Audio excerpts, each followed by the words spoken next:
Chapter 1684. Guanxiao clenched her fists when she saw how protective Xiaobao was towards Ningxi and even secretly called Ningxi over. She took a deep breath and said generously, "Uncle Lu, Annie Lu, let Ningxi go with us. It doesn't matter if there's one more person." She spoke as if she was the owner. Lu Chongshan gave Ningxi a warning look. "Then let's go together." Then he looked at Xiaobao lovingly. "Xiaobao, is this okay? Grandpa will keep his promise." Xiaobao nodded, satisfied.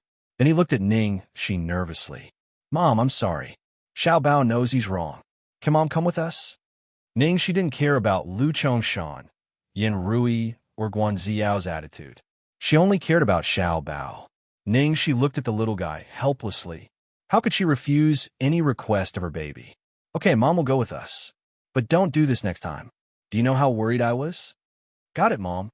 Mom is the best." Xiaobao was getting better at acting coquettishly, and Ningxi couldn't do anything to him.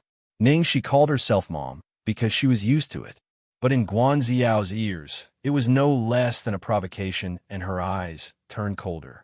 After a short while, the five of them got into the car and drove towards Fahua Temple.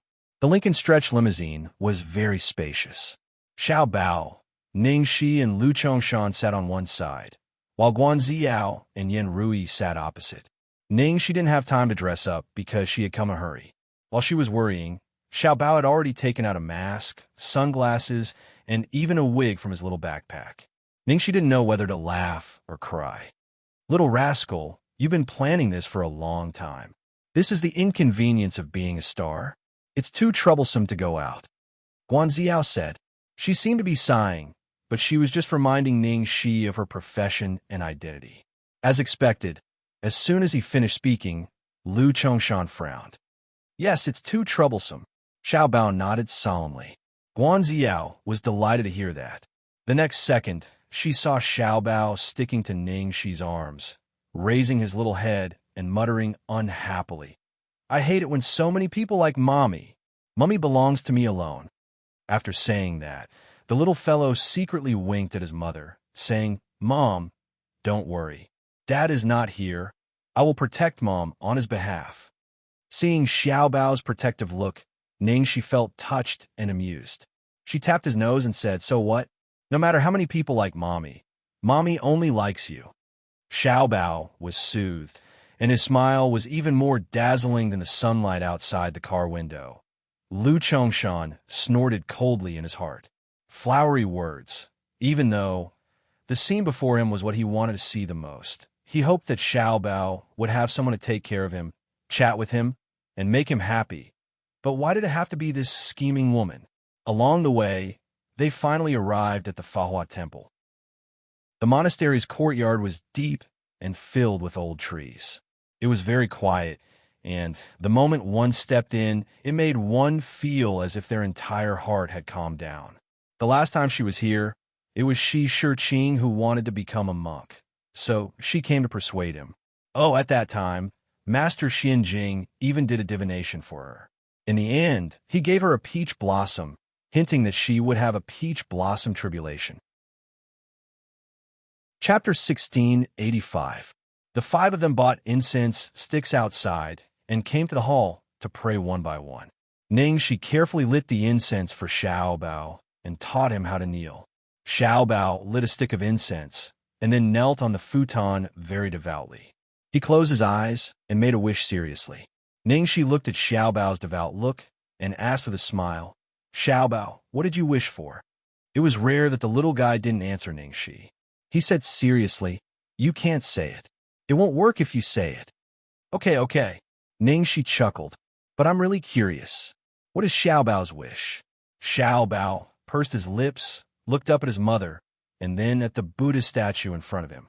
He silently repeated his wish in his heart. "I hope that my mother can be my mother forever. Buddha, forgive me for being greedy. If possible, I have another wish. I also hope that if I was born by my mother, that would be great. Buddha, please bless our Lu family to get through this great calamity." Yan Rui prayed anxiously and then murmured, "I hope Ting Xiao can get married soon." Ningxi also knelt, but then she got up and didn't pray for anything. She believed in Lu Tingxiao, and there was nothing to pray for. Lu Chongshan donated a golden Buddha statue. The little monk put his palms together gratefully and said, Amit Ba, benefactor, you are so kind. Thank you, benefactor Lu, for your donation. Lu Chongshan put his palms together and replied, Amit Ba. Then he asked, Is Master Xianjing in the temple today? Is he free? I have something to trouble you with today. The little monk said, Master is in seclusion and can't see you. I'm sorry. It's okay. I understand. Thank you. Lu Chongshan looked regretful. He wanted to ask Master Xianjing if there was any solution to the Lu family's problem. Sigh. He had actually reached the point of asking Buddha for help. Although they didn't see Master Xianjing, they didn't leave immediately. In order to show their sincerity, they kept chanting and copying scriptures in the temple. They didn't leave the temple until the sun set. The black car drove quietly. After being out for a whole day, little Bao yawned and fell asleep in Ningxi's arms. Ningxi was infected by little Bao's sleepiness and also felt a little drowsy. As for the other three, they all had different thoughts, but they were obviously not sleepy at all. Ningxi, let me carry Xiaobao. Yanrui took Xiaobao from Ningxi's hands. Ningxi reluctantly let go. After leaving her mother's embrace, the little bun frowned uneasily and was carried away by Yanrui. Xiao, let's have dinner at home tonight. Yanrui invited Guanxiao intimately. Ningxi suddenly appeared today and was so close to Xiaobao. She was inevitably worried that Guanxiao would feel uncomfortable. Let's eat at home. Let's get together as a family today. Lu Chongshan immediately decided. Intentionally or unintentionally, the two directly ignored Ningxi's existence, not mentioning her at all. Lu Chongshan's face darkened. He did not believe that this woman would still be thick-skinned enough to use Xiaobao as an excuse to stay after what he had said at this moment. Ningxi, who was resting with her eyes closed, suddenly opened her eyes, and a cold light flashed in her eyes. Be careful. Almost at the instant she said that, accompanied by a bone-chilling bang, their car was violently hit. Chapter 1686. Yanrui and Guanxiao screamed in the car. The first thing Ningxi did was check on Xiaobao. However, the moment she saw him, she was devastated. The car door had been opened at some point in time, and a black figure flashed past at extremely fast speed. He snatched the sleeping Xiaobao away from the panicking Yanrui. Ningxi's eyes were red. She rushed past Yanrui at the fastest speed in her life, but she only touched the corner of Xiaobao's clothes. Oh my God! Xiaobao! Yanrui finally came to her senses and screamed on the verge of collapse. Ningxi had already caught up with the man and fought with him. As soon as they started fighting, Ningxi's heart sank. That was a professional mercenary, definitely not an ordinary person. Moreover, that man was holding Xiaobao in his arms. Ningxi was afraid of hurting him, so she fell into a stalemate. Too many things had happened during this period of time, and Ningxi had been feeling uneasy, so she had been desperately practicing martial arts. In addition, it was related to Xiaobao, so her martial arts suddenly soared to the extreme. Finally, she was about to get Xiaobao back from that man. However, at this moment, another person suddenly attacked her from the side, and every move was overbearing and fierce. Aiming at her vital point, the opponent was a man, so he had a natural advantage in strength. A flying kick broke through the air, wrapped with extremely terrifying force. If this kick landed on the temple, it would be a small matter to faint, and it was possible to directly kick the person to death. Seeing this scene, Yanrui's body swayed, and she subconsciously let out a cry. At the moment when the killer move came, Ningxi combined her hands and grabbed the man's ankle, cushioning the man's attack. Then her hands twisted the man's leg like a sharp knife, turning it 360 degrees until it was twisted and pressed on the ground, and then she kicked the man's dantian. Ouch! The man let out a muffled groan and then rolled on the ground in pain. Ningxi didn't entangle with him anymore and instantly chased after another man. Fuck! The man holding Xiaobao cursed in a low voice, and his eyes were full of murderous intent, full of fierceness. "Stop, if you dare to." However, before he could finish speaking, the other party had already closed in on him like a ghost.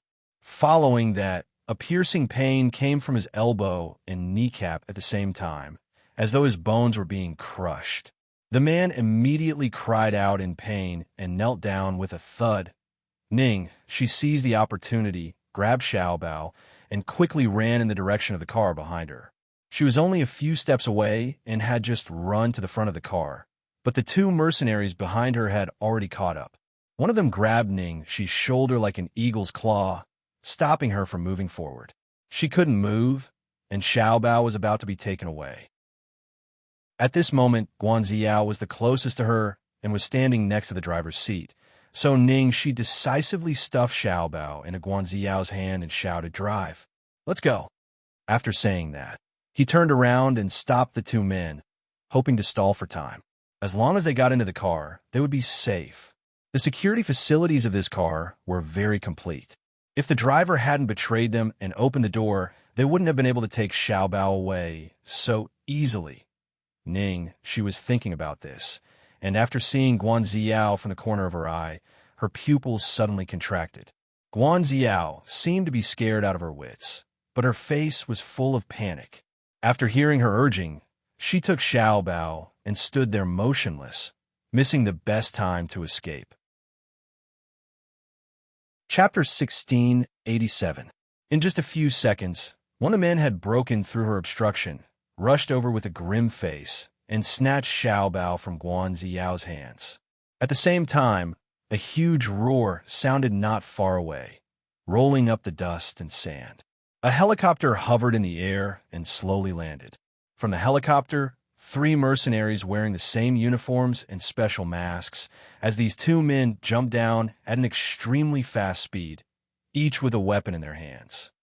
She felt cold all over, and her heart fell to the bottom. It's over, seeing that Xiaobao was almost rescued, only to be snatched away again. Yanrui could no longer hold on. Her entire body was trembling, and her face was covered in sweat. She held onto Lu Chongshan's arm and barely managed to stand. All she knew was to repeatedly mutter, "Xiaobao, save Xiaobao." Lu Chongshan threw away the unresponsive walkie-talkie in his hand with a gloomy face and said to those people sternly, "Who are you? Put down the child, and you can ask for anything you want." One of them had the letter K engraved on his mask, and it seemed that he was the leader. He glanced coldly at his 2 subordinates who had almost failed. He didn't even look at Lu Chongshan, only giving him a cold look. Then, he raised his hand, and everyone boarded the plane. With the loud roar of the propeller, the helicopter slowly rose into the air. Seeing that Xiaobao was taken on the helicopter, Yanrui staggered to chase after them. "Xiaobao, Aunt Lu, be careful." Guanxiao hurriedly supported Yanrui, who was about to faint at any time. Seeing Xiaobao being taken away, Lu Chongshan's face turned pale. He covered his chest with his hand, feeling dizzy, and everything went black. "Baby, don't be afraid. Mom won't let you be alone." However, at this moment, Lu Chongshan seemed to vaguely hear Ningxi's mumbling. In the next second, the girl's body was like a fully drawn bow. The moment the door of the helicopter closed, she leaped up and jumped over. She used her fingers to grab the bottom of the door and forcefully flipped into the helicopter. After Ningxi got in, the helicopter shook violently, twisted and turned in the air, and then gradually flew away until it disappeared from sight. Yanrui fell to the ground with a pale face. Guanxiao stood aside anxiously, and Lu Chongshan was still staring blankly at the empty space above his head. "Master! Old madam, are you guys okay?" A cry of alarm came from the side. Xingwu limped over, clutching his bleeding arm. "What's wrong with you guys? Where's he?" So many people followed him out. "Where did they all go? Do you know that Xiaobao has been kidnapped?" Yanrui found a way to vent, and finally broke down and roared. No, this wasn't kidnapping. This was kidnapping right in front of them. What? The young master has been kidnapped. Xingwu didn't expect the situation to be worse than he had imagined. His face paled and he knelt down. "This subordinate deserves to die." The people we were protecting were all ambushed at the same time. The enemy seemed to know our route and the location of the people we were protecting in secret. Shut up. I don't want to hear your excuses. Lu Chongshan interrupted him. Ever since Xiao Bao was kidnapped once, the Lu family security system had been upgraded. But now, Xiao Bao had been kidnapped right under his nose. There was no one by his side, and the only person who could stop him was that woman. Chapter 1688. Ting Xiao. Chongshan, tell Ting Xiao, hurry up and let him save Xiao Bao. Yin Rui hurriedly urged. After a while, she added, and that girl? Yin Rui closed her eyes and said in a trembling voice, Fortunately, Xiao Bao is not alone this time. With that girl, at least Xiao Bao won't be so scared. I can't imagine what would have happened if Xiao Bao had been alone. Yin Rui's tears rolled down her cheeks. Thinking that they had made Xiao Bao suffer like this again, and what kind of psychological trauma Xiao Bao would suffer if Ningxi didn't follow them, she wanted to kill herself. It's me. It's all my fault. I didn't protect Xiao Bao well. Why didn't I hold Xiao Bao tightly? Why did I take Xiao Bao from Ningxi? If Ningxi had been the one holding Xiao Bao, Yin Rui was drowning in self-blame. Lu Chongshan did not say anything, but his mood was no better than Yin Rui's.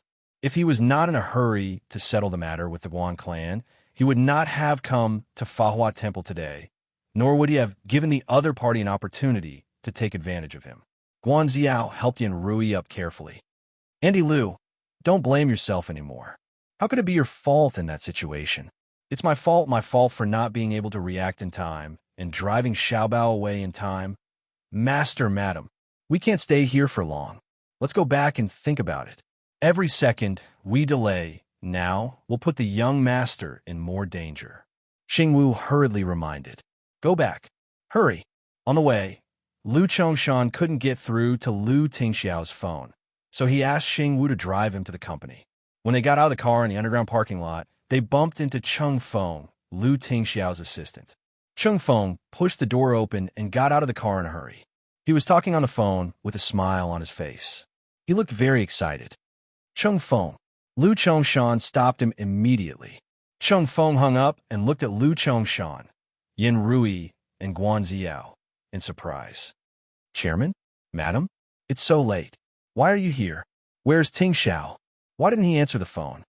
Yin Rui asked. Boss Lu must be busy right now. Cheng Feng looked at Lu Chongshan excitedly and reported, Chairman, Elon Ventures is doomed this time. What did you say? Lu Chongshan was startled. There's a problem with a big order that Elon Ventures is running right now. All the goods don't meet the delivery requirements, so they have to pay a huge penalty. However, the other party has used all their money to buy Lu Enterprises shares, so they don't have that much liquidity right now. If they want to protect Elon, they have to sell off their shares in the Lu Group. You have to know that these shares were bought at double the price. Now that they are short of money, if they sell them off at a low price, even if they protect Elon Ventures, they will definitely suffer heavy losses. Most importantly, this will remove the threat to our Lu Group. And Chairman, look at these stocks. Cheng Feng quickly clicked on a few of Elon Venture Capital's main investment stocks on his iPad.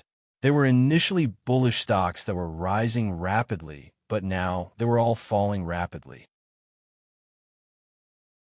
Chapter 1689. Cheng Feng looked at the movements of those stocks and continued to explain to Lu Chongshan.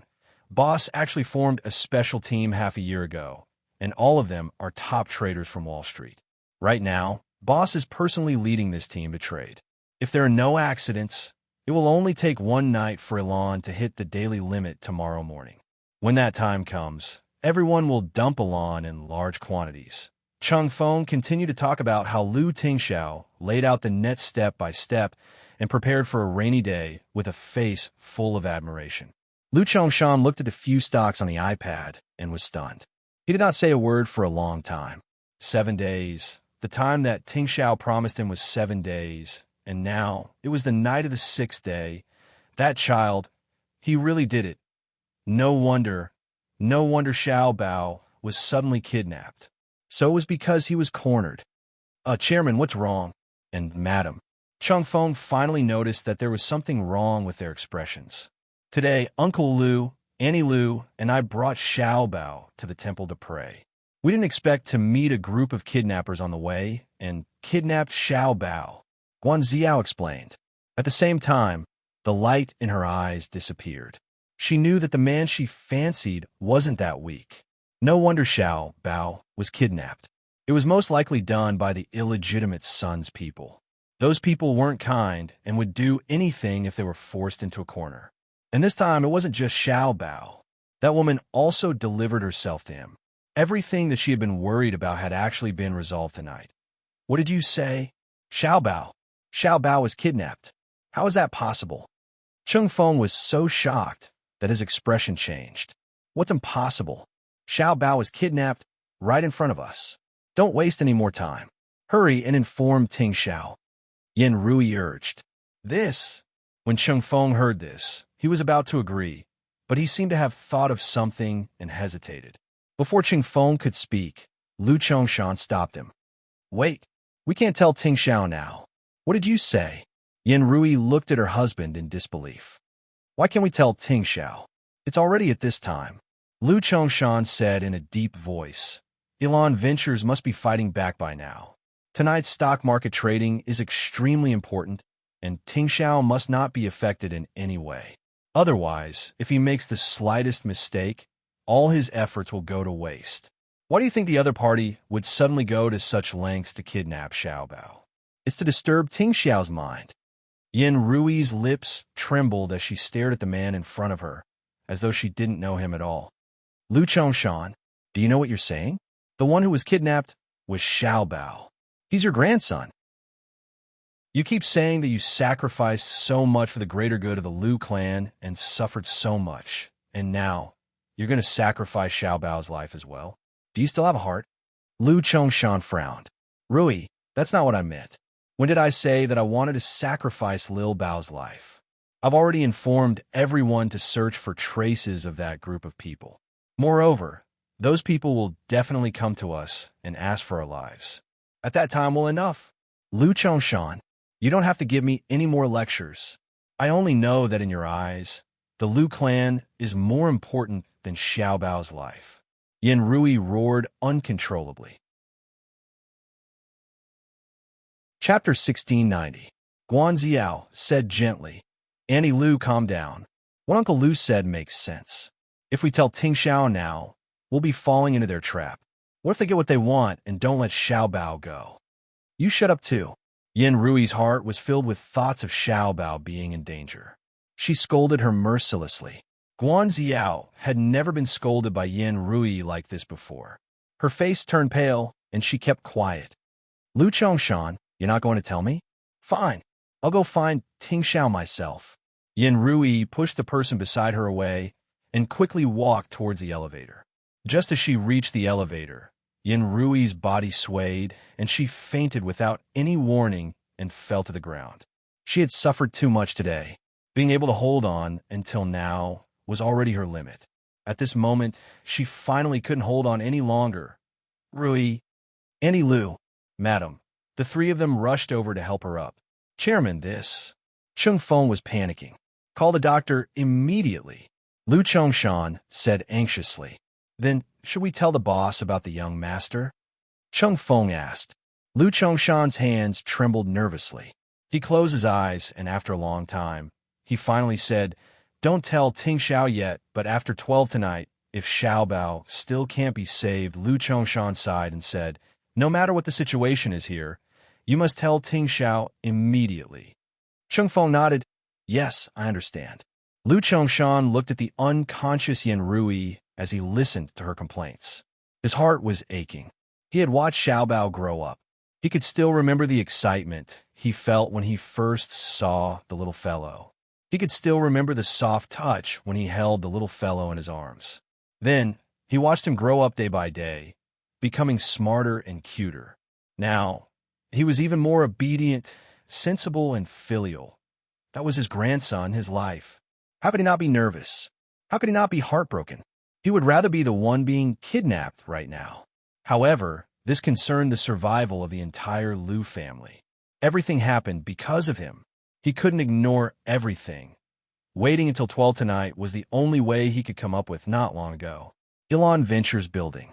In the dark office, the fluorescent light from the computer screen shone on the man's gloomy face and cold white hair. He was looking at a series of photos, all of which were pictures of Xianxia and Lu Tingxiao getting along warmly. There were also photos of the family of 3 with little Bun. They were all taken, but they were extremely realistic. He could feel the love in the girl's eyes through the photos. The email page was opened, and it showed that the sender was not anonymous, but directly stated, Lu Jingli. Without a doubt, this was in line with Lu Jingli's personality. His brother was provoked by those photos every day, so he naturally wanted to give him a taste of his own medicine. Who's afraid of who? Boss, no. Bad news. Suddenly, someone pushed open the door and rushed in. What did you call me? The man looked up at her. President. Mr. President. Not good. There's a problem with our deal with Jiaxing Bank, and now we need to pay 3 billion USD. Just pay for it. But there's no more money. Chapter 1691. Where's the money? The man asked nonchalantly. All of it was used to buy the shares of the 6 companies. Not a single cent was left. You were the one who told us not to worry about it, and to use it all for buying. The man replied in horror. The man raised an eyebrow. Did I say that? You did. The man was about to cry from being tortured by his boss. Just then, the office door was pushed open again. Xiao Yi walked in with a cold expression and continued the man's words. And all the underground trading channels have been exposed. This meant that all their sources of income had been cut off. When the Black Dragon had been rescued in time, they had thought that everything would be fine.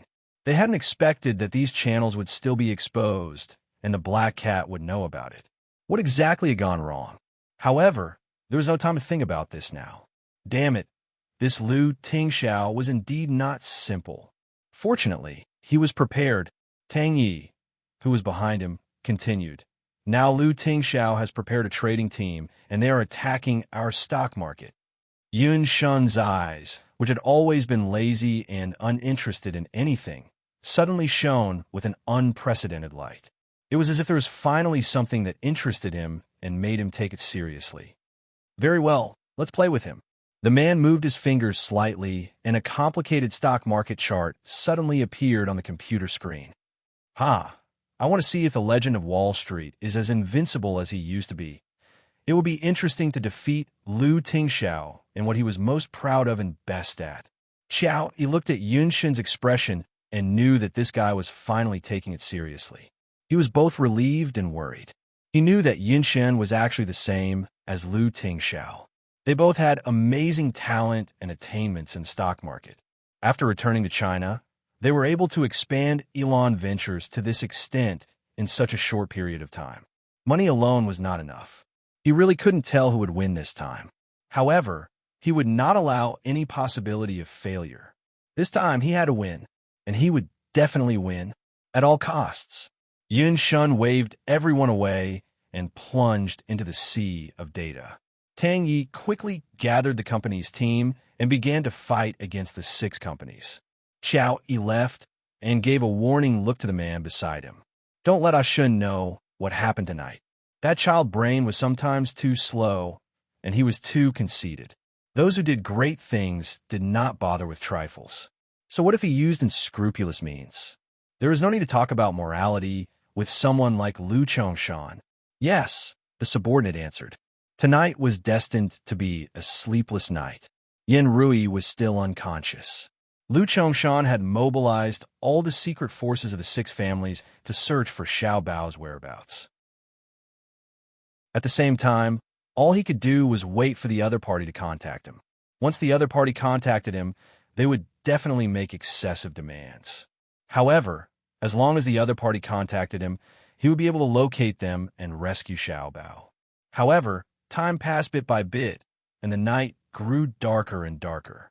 So many people had been dispatched, but there was still no news from Xiao Bao. The helicopters seemed to have vanished in a thin air, leaving no trace behind. He was not even sure if the other party was still in the country, and the other party had not contacted him either. The originally calm Lu Chongshan's expression finally changed. Chapter 1692. In a villa on the outskirts of the capital. Uncle Xiao. There's been no movement from Lu Corporation. It seems that Lu Chongshan hasn't told Lu Tingxiao about this and has sent someone to look for us in private. Should we contact Lu Chongshan now? Feng Jin asked. Why should we contact Lu Chongshan? Xiao Yi asked unhurriedly. Feng Jin paused and said, Of course it's to you think I want to use that child to threaten Lu Chongshan? Xiao Yi asked with a half-smile. Feng Jin's face was full of doubt. Isn't it? Then what do you intend to do? Xiao Yi sat on the wide mahogany chair and looked coldly at the dark night sky outside the window. Deep in his eyes, there seemed to be an ugly and ferocious beast wriggling its body as it tried to break free. Then, he slowly answered Feng Jin's question, Kill that child. As soon as he said this, Feng Jin's pupils shrank and his face was full of fear. What? The man laughed coldly. Why? Are you afraid? Feng Jin lowered his head to hide the shock in his eyes. No, it's just that. What's there to be afraid of? After tonight, everything will be ours. Lu Chongshan is just a stray dog.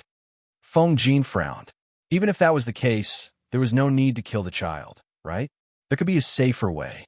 What if they killed the child and caused Lu Corporation to retaliate? Any other questions?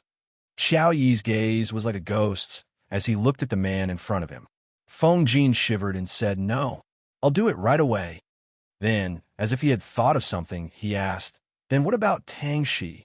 The only variable in this mission was that they had accidentally brought Tang Shi back. At that time, she had almost ruined everything.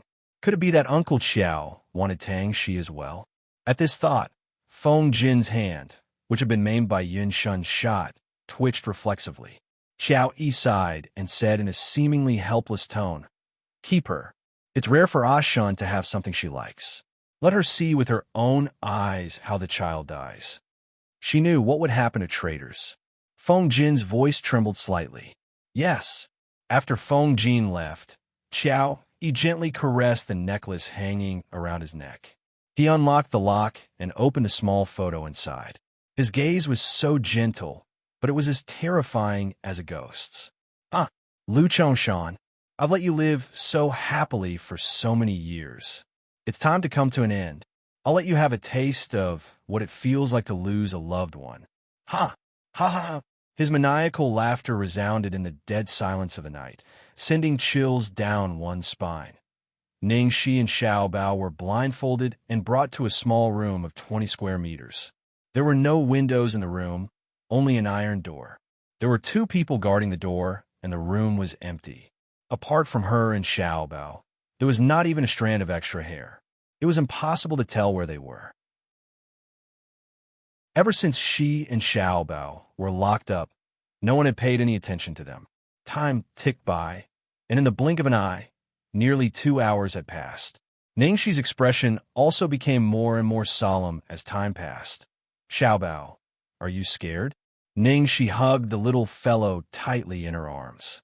Xiaobao was held in his mother's warm embrace. His little head shook, but there was no sign of panic on his face. As long as I'm with Mommy. Ningxi's gaze trembled slightly. She gently kissed the little fellow's forehead, hiding the gloomy look in her eyes. Good boy. Chapter 1693. Ningxi was highly nervous, paying close attention to every movement outside. However, the 2 gatekeepers were like statues. They were so quiet that even their breathing could not be heard. No one else had been here. In the face of her probing inquiry and deliberate conversation, they did not respond. Another half an hour later, Ningxi's face had completely darkened. Someone who had the ability to kidnap Xiaobao from the Lu family and mobilize an entire A-level mercenary group to kidnap a child must be from the Lu family. And there was only one reason why they kidnapped Xiaobao. Lu Tingxiao had begun to fight back, and they might not be able to hold on any longer, so they planned to use Xiaobao to threaten the Lu family. She thought so at the beginning, so she wasn't particularly worried. As long as they had a request, they wouldn't do anything to Xiao Bao. However, as time went by, she found that something was wrong. If they were really going to use Xiao Bao to threaten the Lu family, they should have told Lu Chongshan their purpose as soon as they kidnapped Xiao Bao. Even if they didn't tell them at the beginning, they should have contacted the Lu family after being kidnapped for so long. Otherwise, the longer they waited, the more disadvantageous it would be for them. Why didn't they contact the Lu family? Unless, thinking of a possibility, Ningxi subconsciously tightened her arms around Xiao Bao. After a long time, finally, there was a sound of footsteps at the door. The leader, whose mask was engraved with the letter K, was saying something to the two gatekeepers. Ningxi keenly saw something similar to shock in the eyes of one of the gatekeepers. What did that K say? Why did the gatekeeper react like that? They didn't seem to mind her being here, so they didn't speak in a low voice. So Ningxi vaguely heard words like, "This morning. This is an order from the higher-ups. Keep that woman." Ningxi thought about the meaning of these words, and her blood suddenly froze. What did he mean when he said, "Keep the woman"? Didn't they want to keep the child? The footsteps gradually faded away. The leader had left, and the room returned to its deathly stillness. Ningxi's body couldn't help trembling violently. "Mom!" Feeling his mother's violent mood swings, Xiao Bao looked up at her worriedly. Ningxi held Xiao Bao tightly in her arms. It's okay. It's okay. It's okay. Mommy will never let anything happen to you." Ningxi used all her self-control to calm herself down. In the next second, her expression changed, and she slowly covered her lower abdomen, revealing a painful expression. "Mom!" Xiao Bao, who had been calm just now, saw Ningxi's pained expression. He turned to her anxiously and asked, "Mom, what's wrong with you?" Ningxi couldn't speak. Her whole body started to twitch, and she groaned in pain.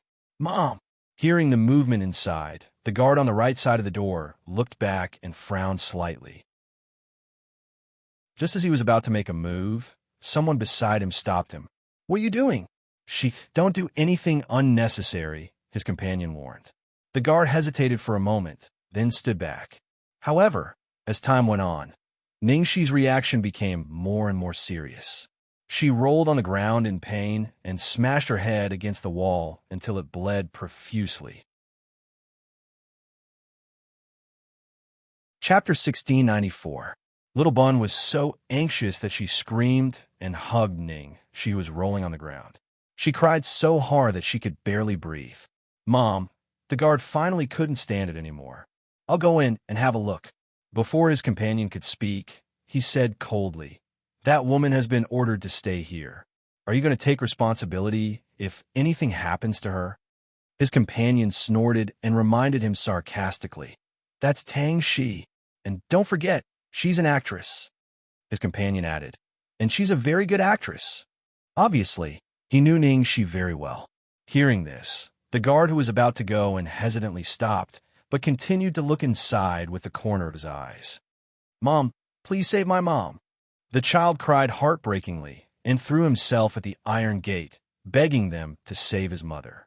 Even the specially trained, cold-blooded guards couldn't help but frown. At the same time, the woman lying on the floor twitched less and less frequently, and blood began to gush out of the corner of her mouth. Finally, she lay motionless. Finally, the faces of the two guards outside the door changed. One of them pulled the door open and rushed in, while the other guarded the door vigilantly with a gun in his hand. The guard who rushed in quickly walked up to Ningxi, kicked her with his foot, and then bent down to check her condition. At this moment, something unexpected happened. The man's leg was swept by a strong force, and he instantly fell to the ground with a thud. The next second, the woman whose forehead was covered with blood and the corner of her mouth was still bleeding looked as cold as ice. She covered the child's eyes with one hand and twisted the man's wrist that was holding the gun with the other. She aimed at the guard outside the door, pressed down on the man's finger, and pulled the trigger. With a puff, the bullet from the silencer entered the guard's forehead. The guard maintained the posture of holding the gun and was about to shoot at her when he fell to the ground with his eyes wide open. There was another PU sound of a bullet entering a body. Another guard's heart was also shot by her.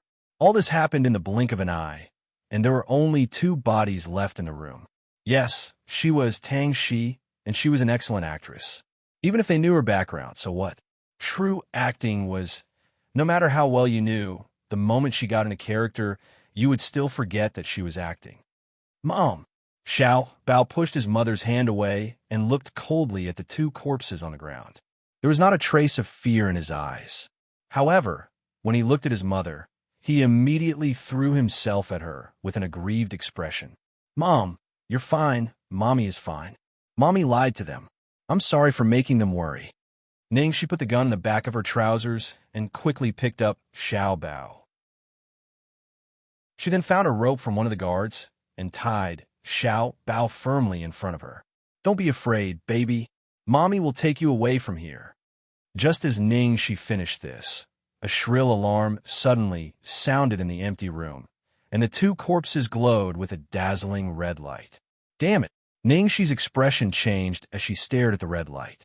He did not expect the 2 of them to have sensors on them. Once the person wearing the sensors died, or their body's heart rate and blood pressure were abnormal, it would automatically connect to the system and send an alarm. Chapter 1695. At a villa in the suburbs of the capital. Uncle Qiao. Bad news. What's wrong? Qiao Yi, who had been interrupted from reminiscing about his old friend, looked up unhappily. It's Tang Shi. Tang Shi killed 2 guards and escaped with the child. Feng Jin reported, panting. Where's she? Qiao Yi frowned, looking displeased. It was such a simple mission, but they had failed time and time again. She's still within our control. She shouldn't be able to escape. Although Feng Jin said this, his tone was uncertain. This woman was too unpredictable. Under such tight security and with a child by her side, she had actually managed to kill 2 A-rank mercenaries and escape. Qiao Yi stopped stroking the necklace and stood up slowly. He straightened his sleeves and said, Let's go. You want to go personally? Feng Jin was shocked. I'm not going. Who would dare touch that girl? The man's expression was so cold that it made one's soul shiver. Sure enough, Feng Jin's face turned pale when he heard this. What did Qiao Yi mean? The man shook his head regretfully and sighed. Sigh, that girl is quite talented. She's my teacher, but unfortunately, she chose the wrong path. Then she can't stay. Feng Jin looked at the crazy look in the man's eyes and broke out in cold sweat. At the Liu family mansion. Master, everyone has gone out to look for her, but there's still no news. No one has contacted us either. Lu Chongshan listened to his subordinate's report and looked at the dead silence on his cell phone and phone. He then looked at the clock on the wall that was slowly approaching midnight. His fingers trembled uncontrollably, and the ominous feeling in his heart grew stronger. Master, what do we do now? Do we continue to wait? Xingwu glanced at the clock on the wall, cold sweat dripping down his forehead. It would be midnight in less than 10 minutes. How's the company? Lu Chongshan asked. Xingwu replied, Just now, Cheng Feng sent word that everything is going smoothly. The share price is falling closer and closer to the buyer's bottom line. If the buyer doesn't protect the shares, they won't be able to hold on. If they protect the shares, it will be a huge loss, and they may not be able to hold on. Lu Chongshan's voice trembled as he said with great difficulty, Wait, Xingwu. Yes, time ticked by, 1 second after another. It was only a few minutes, but it felt like centuries. Ding-ling-ling. The default ringtone of the cell phone rang like a clap of thunder, exploding in the dead silence of the living room. Lu Chongshan's phone rang, and an unfamiliar number popped up on the screen.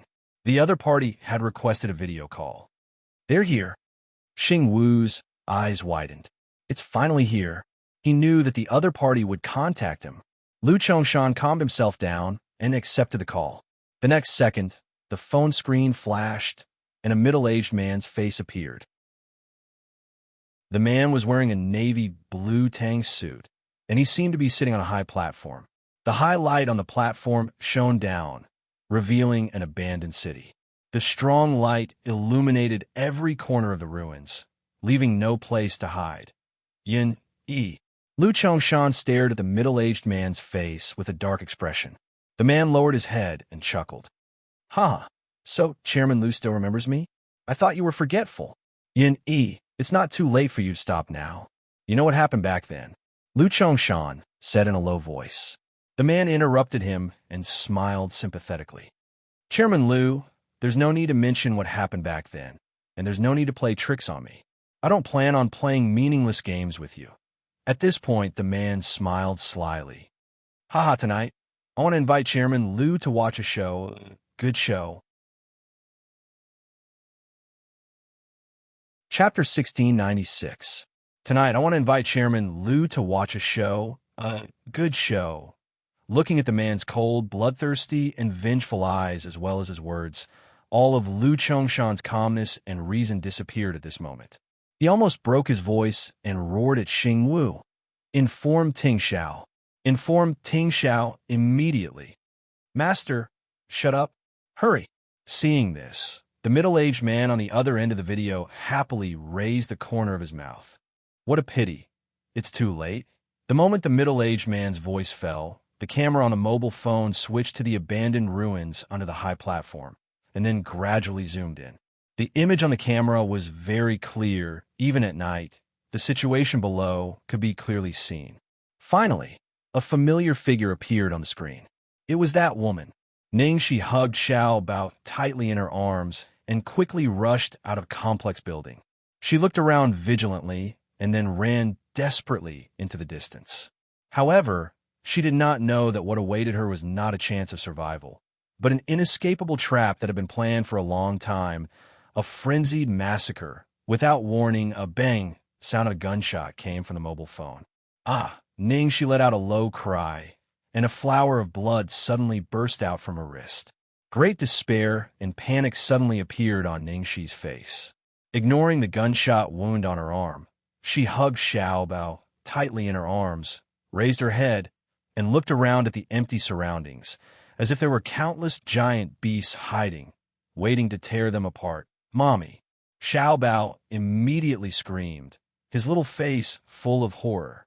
Baby, don't be afraid. That's fake, it's fake. Mommy lied to you. Ningxi coaxed in an extremely gentle voice, and when the little boy wasn't paying attention, she controlled her strength and quickly patted the back of Xiao Bao's neck. The little boy's panic-filled eyes slowly closed, and he fell into a deep sleep. Ningxi once again tied Xiao Bao tightly, and then continued to run forward without hesitation. 10 meters, 50 meters, 100 meters, 200 meters, they were about to reach the next checkpoint. Bang!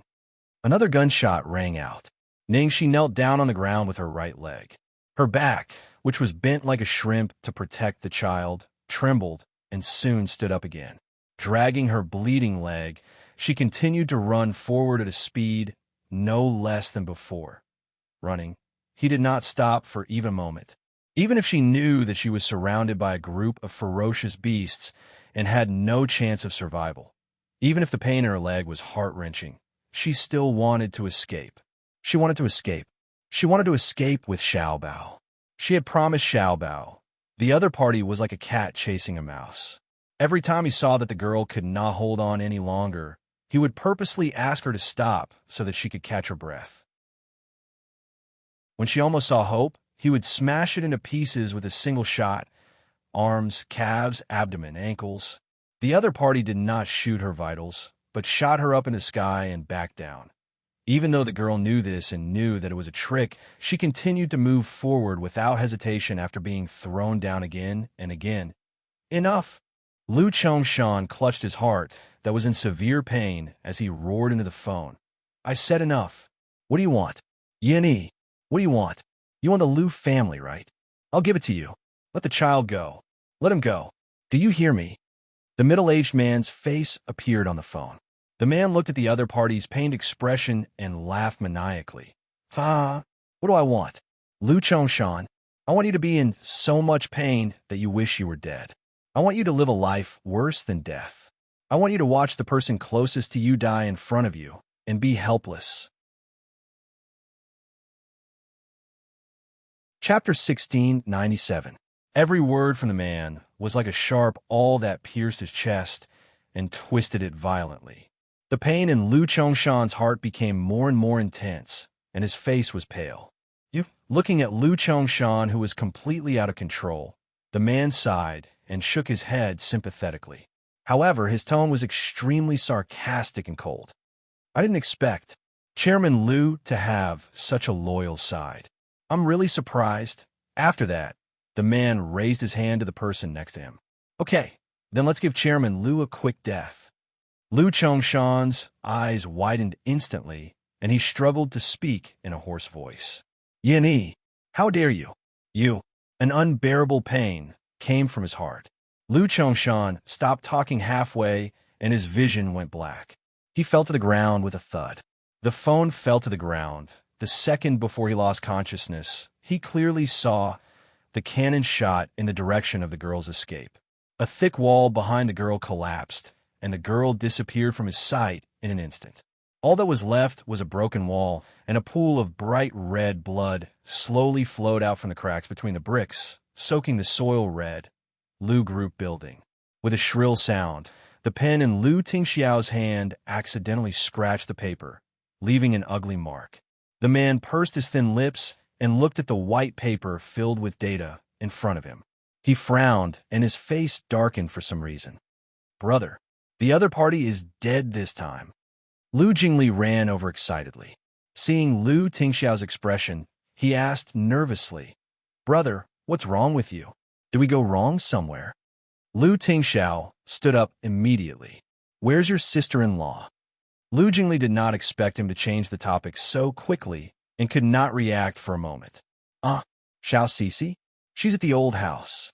Didn't Mom and Dad go to the temple during the day? They asked Guan Ziao to stay at home for dinner, and Xiaobao also asked Xianxia to stay. Boss, come over here. One of the traders ran to Liu Tingxiao in a hurry. Boss, the other party still hasn't made a move. What should we do now?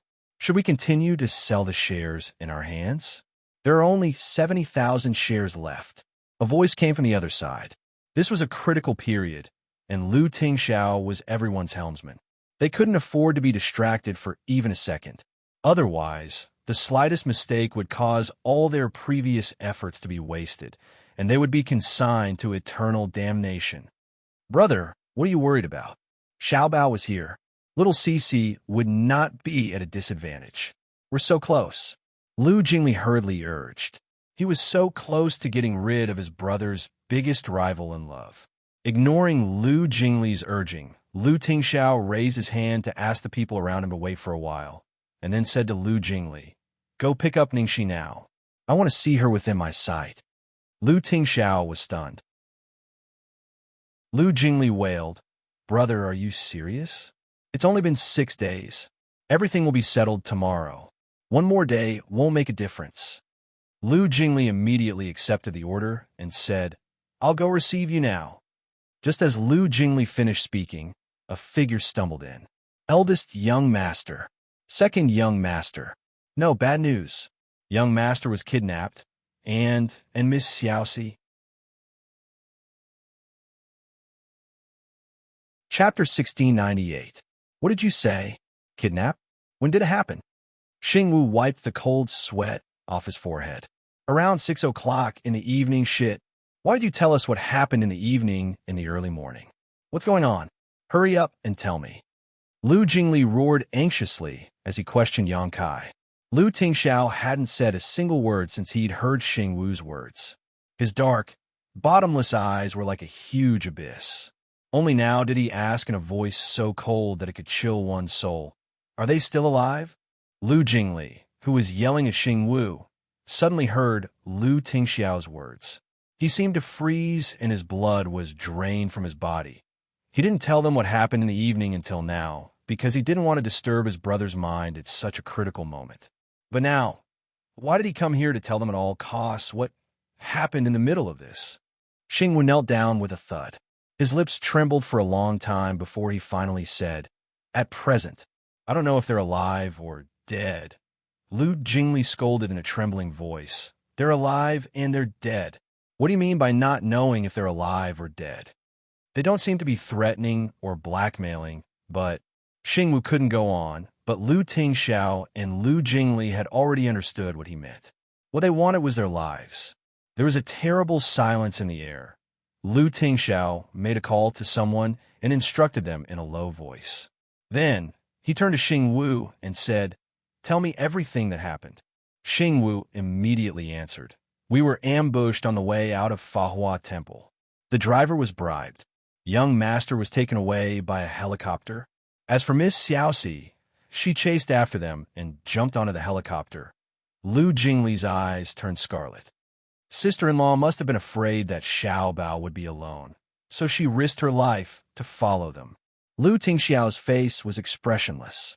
He picked up his cell phone and made a call. Lu Chongshan's weak voice came from the other end of the phone. "Hello, Tingxiao. I'm sorry. I'm sorry this time. You, hurry." Lu Tingxiao interrupted him. "Send me the video recording of the video call." Lu Chongshan was stunned. After a long time, he said, "Okay." Tingxiao didn't know the exact situation, but he already knew that the other party must have made a video call. But that video, if Tingxiao saw that video, "Father, you don't have to worry that I can't handle it." Lu Tingxian hung up after saying that. Lu Chongshan stared blankly at his phone that had been hung up. If possible, he hoped Tingxiao would never see that scene. But there was a possibility that the video contained an important clue. Soon, Lu Tingxiao's phone rang. He had received a video recording in his mailbox. Lu Tingxiao played the video. In the end, Lu Jingli punched the wall beside him. His fist was bloody. "Those bastards. I'll kill them." As for Lu Tingxiao, it was as if all human emotions had been extracted from him. He was just a pile of cold metal assembled into a machine. From beginning to end, there was no extra expression on his face as he quietly watched the content of the video. At the end of the video, there was a loud bang. The thick wall behind the girl exploded into pieces, burying the girl's body. Bright red blood soaked the ground beneath her. A moment later, two masked men dressed in black walked over from the side with guns in their hands. They roughly dragged the girl's body out from the ground. The girl's body was soaked in blood.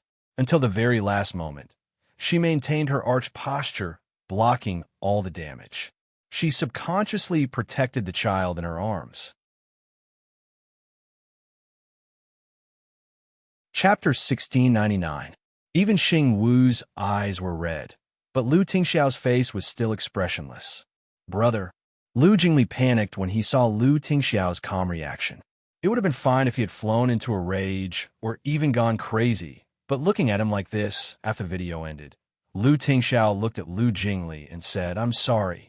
As soon as he finished speaking, there was a loud roar outside the huge floor-to-ceiling window.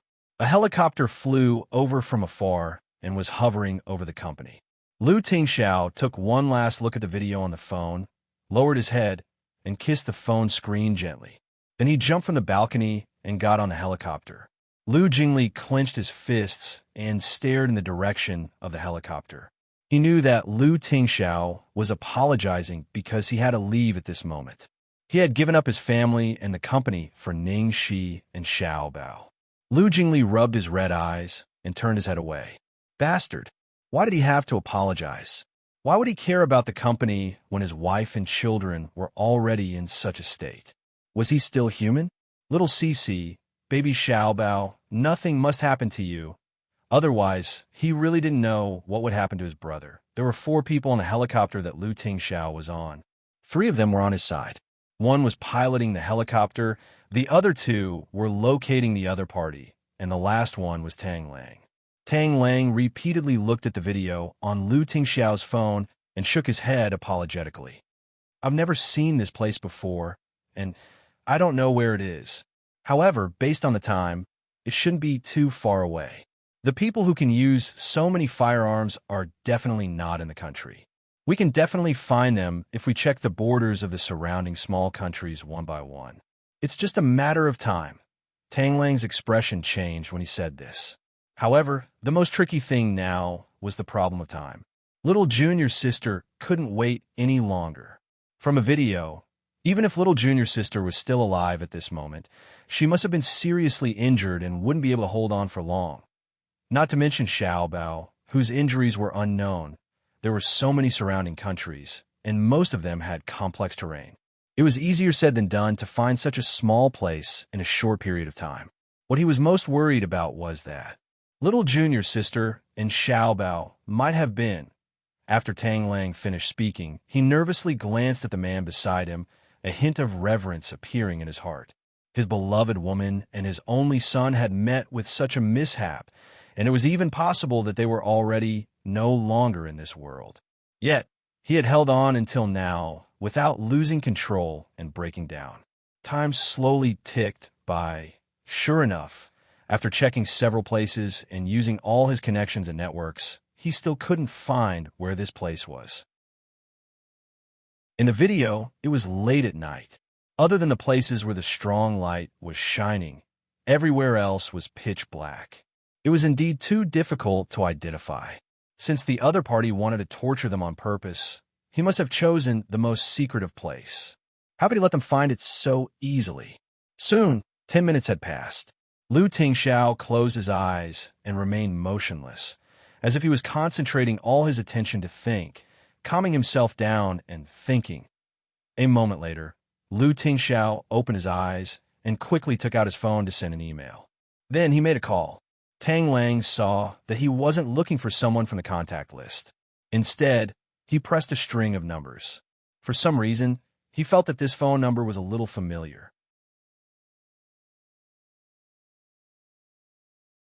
Chapter 1700. After dialing the number, Lu Tingxiao spoke to the other end of the line. Read the email and reply to me in 10 seconds. After saying these 3 words, Lu Tingxiao hung up the phone and sat there quietly. Time passed by second. Lu Tingxiao's phone suddenly lit up with a ding sound as he counted to the 10th second in his heart. Lu Tingxiao opened his email and glanced at it. Then, he said to the pilot, "Turn around and inform everyone. Country F, 31 degrees east longitude, north latitude." When Tang Lang heard Lu Tingxiao suddenly report an address and such accurate coordinates, he could not help but reveal a shocked expression. Who did Lu Tingxiao call? How did he find out the location in 10 seconds? 10 seconds was not enough to watch the video. Unless he knew the location immediately after watching the video and sent an email to Lu Tingxiao. Thinking of this, Tang Lang recalled the number that Lu Tingxiao had just dialed, and he was stunned. He remembered, wasn't that one of Satan's private numbers? Lu Tingxiao had actually called him? What shocked him even more was that Satan actually sent him the address. Wasn't he the one who kidnapped them? Tang Lang's expression turned serious. Satan? I mean Xianxia. Can we trust his words? Will little junior sister and Xiaobao really be at the place he mentioned? Lu Tingxiao replied, they will be. Finally, the plane arrived at Country F at top speed.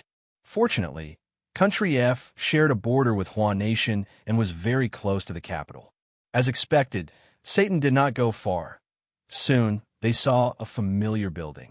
From afar, they could vaguely see a building that looked very similar to the one in the video. This should be the place. Satan's address was real. When they got close to that place, they didn't waste any time and immediately got off the plane.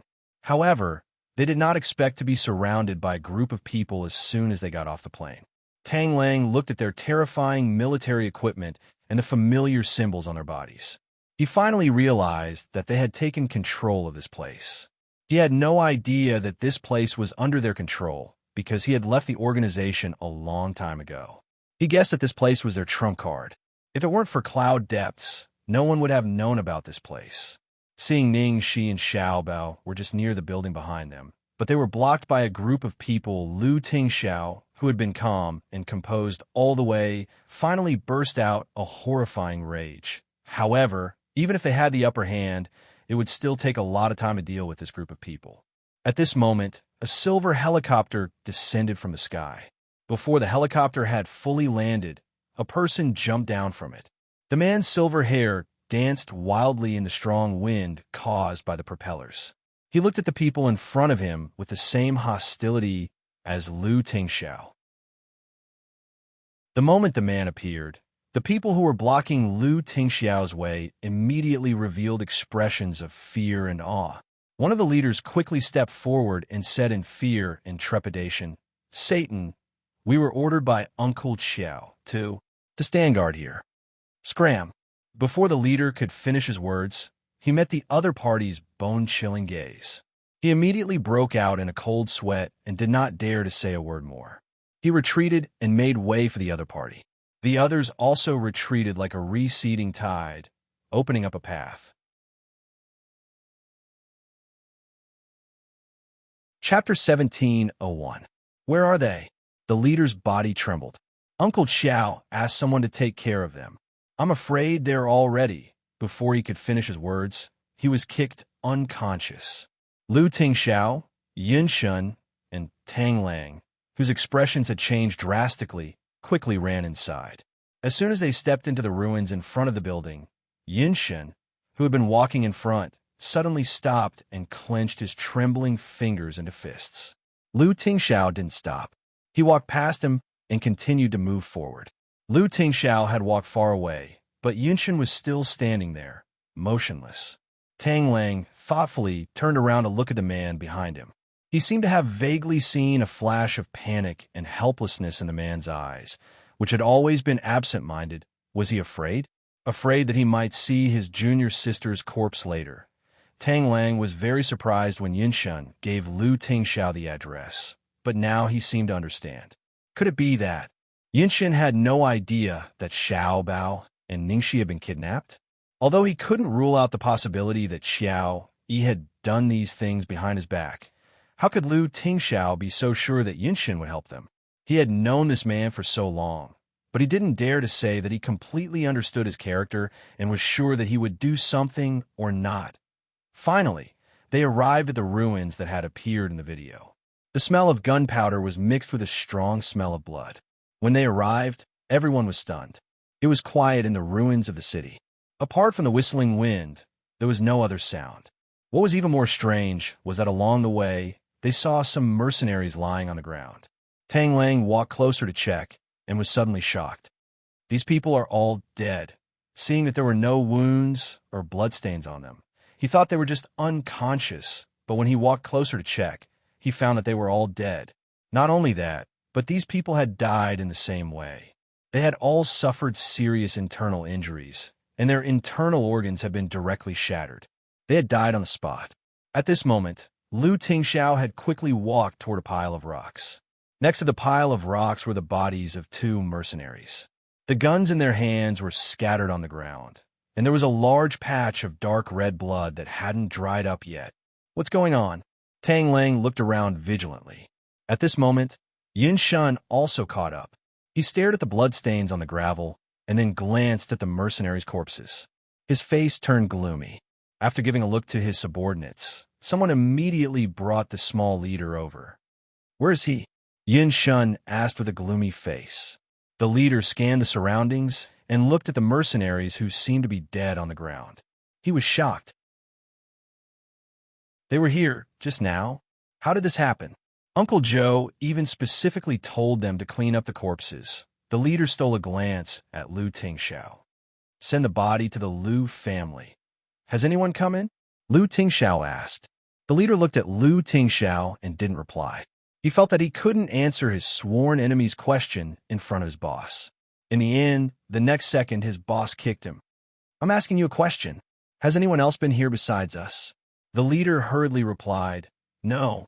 Apart from you, no one else came in here. No one had ever gone out. We have people guarding this area. If anyone enters or exits, I will definitely know. Chapter 17:02. There were guards everywhere, but none of them noticed anyone coming in and out. Lu Tingxiao, Yun Shun, and Tang Lang's expressions changed when they heard that. Judging from the traces at the scene and the way the mercenaries died, there's only one person. This person actually avoided so many guards, and even killed these mercenaries without anyone noticing. Tang Lang frowned as he spoke. Little junior sister and Xiao Bao were probably taken away by him. But is he a friend or a foe? Why did he take them away? I don't remember such a person. Yun Shin muttered. Tang Lang's expression was solemn. That's why I'm wondering where he came from. Even if Tang Yi and I work together, it's impossible for us to take two people away without a trace under such tight security. These mercenaries just died not long ago. The person must still be in Country F, split up and search everywhere. Lu Tingxiao immediately ordered all the men he brought with him. Gather everyone. Search the entire city inside and out. Yin Shun's face darkened as he gave the order. Pass. Lu Tingxiao said coldly to the silver-haired man before him.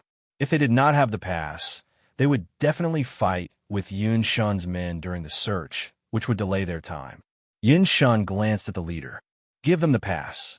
The leader didn't dare to have any objections. He quickly gave everyone that Lu Tingxiao had brought over a pass. At this moment, he was almost dumbfounded. Weren't these two sworn enemies? Why does boss listen to Lu Tingxiao? Even Tang Nuo's heart skipped a beat when he saw this strange scene, let alone the leader. After getting the pass, Lu Tingxiao did not delay any further and quickly left with his men. The two groups of people quickly filled every corner of every city. China, the Lu family's old residence. At this moment, Lu Chongshan was lying weakly on the bed in his bedroom with an 4-drip in his hand. Xingwu pushed the door open hurriedly. Master, is there any news from Tingxiao? Lu Chongshan struggled to sit up. Master, the doctor said you can't get up yet. Xingwu went over to help him. Stop talking nonsense. Tell me how it is. Lu Chongshan urged. Xingwu's expression was unsightly, and he looked very hesitant, as if he didn't know what to say. Lu Chongshan looked at Xingwu's expression and felt a chill run down his spine. His body began to tremble violently. Is it already? Seeing that Lu Chongshan misunderstood, Xingwu hurriedly explained, No, young master and Miss Xiaoxi seem to be missing. Lost, disappeared? How'd he go missing? Lu Chongshan's face was full of shock. I don't know the details, but it said that young master has found the place where young master and Miss Xiaoxi were kidnapped, but he didn't find them when he arrived. Now he's looking for them in country F. Xingwu hurriedly comforted her. Actually, it's good news that we can't find them. At least they're still alive. Master, don't worry. Otherwise, if something happens to you, young master will be distracted. Where's Xiaobao? Where was Xiaobao? Is Xiaobao back yet? Had Xiaobao been rescued? Huh. While Xingwu and Lu Chongshan were talking, Yin Rui, who had just woken up, pushed the door open and walked in.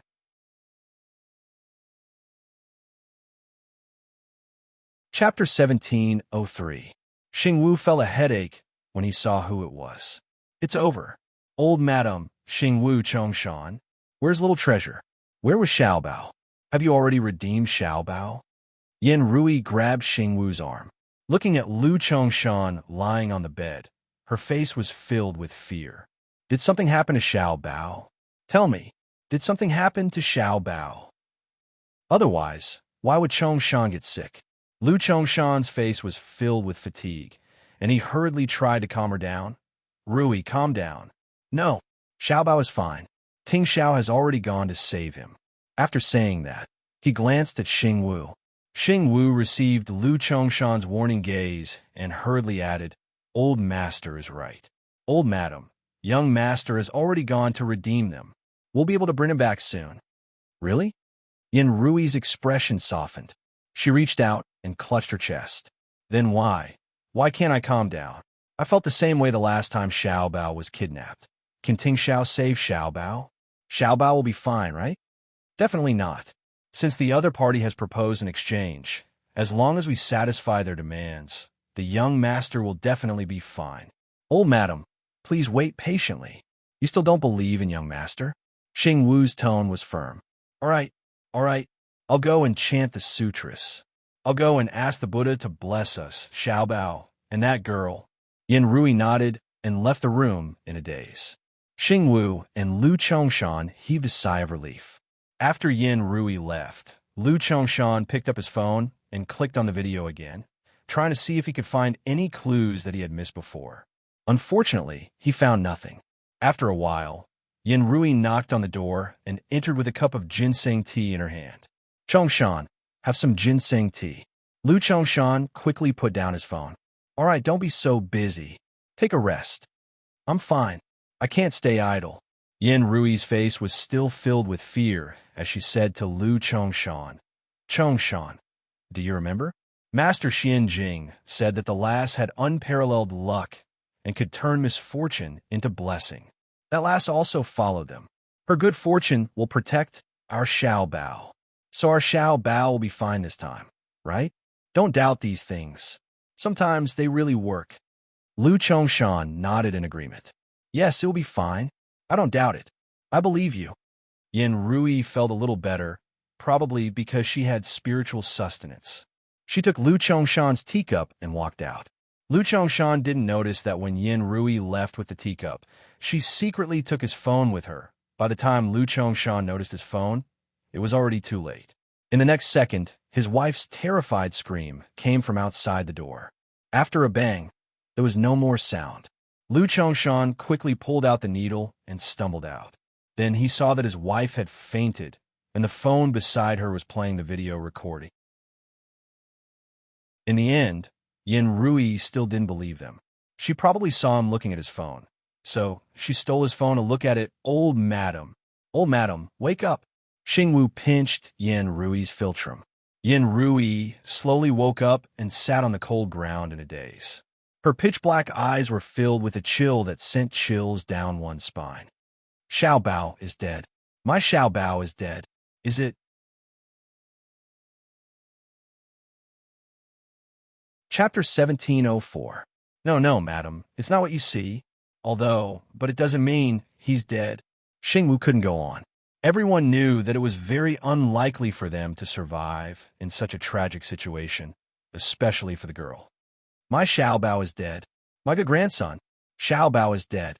Yin Rui's eyes were empty. She kept murmuring this sentence, and then her face was full of panic and helplessness. It's my fault. It's my fault.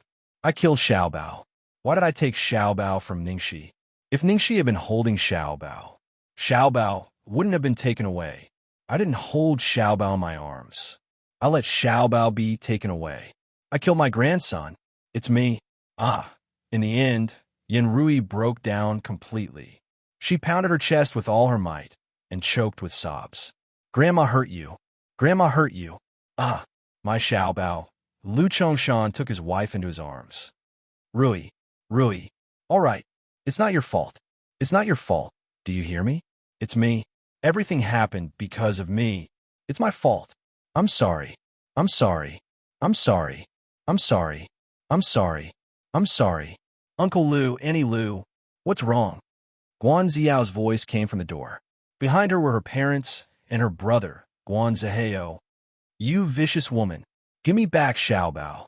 Give me back Xiao Bao. At that time, Ningxi had already rescued Xiao Bao and handed him over to you. Why didn't you drive away with Xiao Bao? Why didn't you save Xiao Bao? Why did you give my grandson to those gangsters? Why did you kill my Xiao Bao? No. Auntie Lu, I didn't. I was so scared that I forgot to react. I really didn't mean it. Auntie, believe me, I'm going to kill you. Kill you. Yin Rui's elegance and nobility had all disappeared without a trace at this moment. It was as if she was a lunatic who would not let go of Guan Ziyao. It took a long time for the others to recover from their shock. They hurriedly tried to calm him down. The scene was a mess. Doctor, call the doctor. Give madam a sedative injection. Lu Chongshan shouted. After struggling for a long time, Yin Rui was finally pulled away and pressed down by someone. The doctor gave her a sedative injection before she finally calmed down. Guan Ziyao's cheeks were red and swollen. Her hair was messy, and there were bloody scratches all over her exposed skin. She was supported by Guan Ziyao's mother and stood there in a trance. I'm sorry. Uncle Lu, I'm sorry. I really didn't mean it. It's all my fault.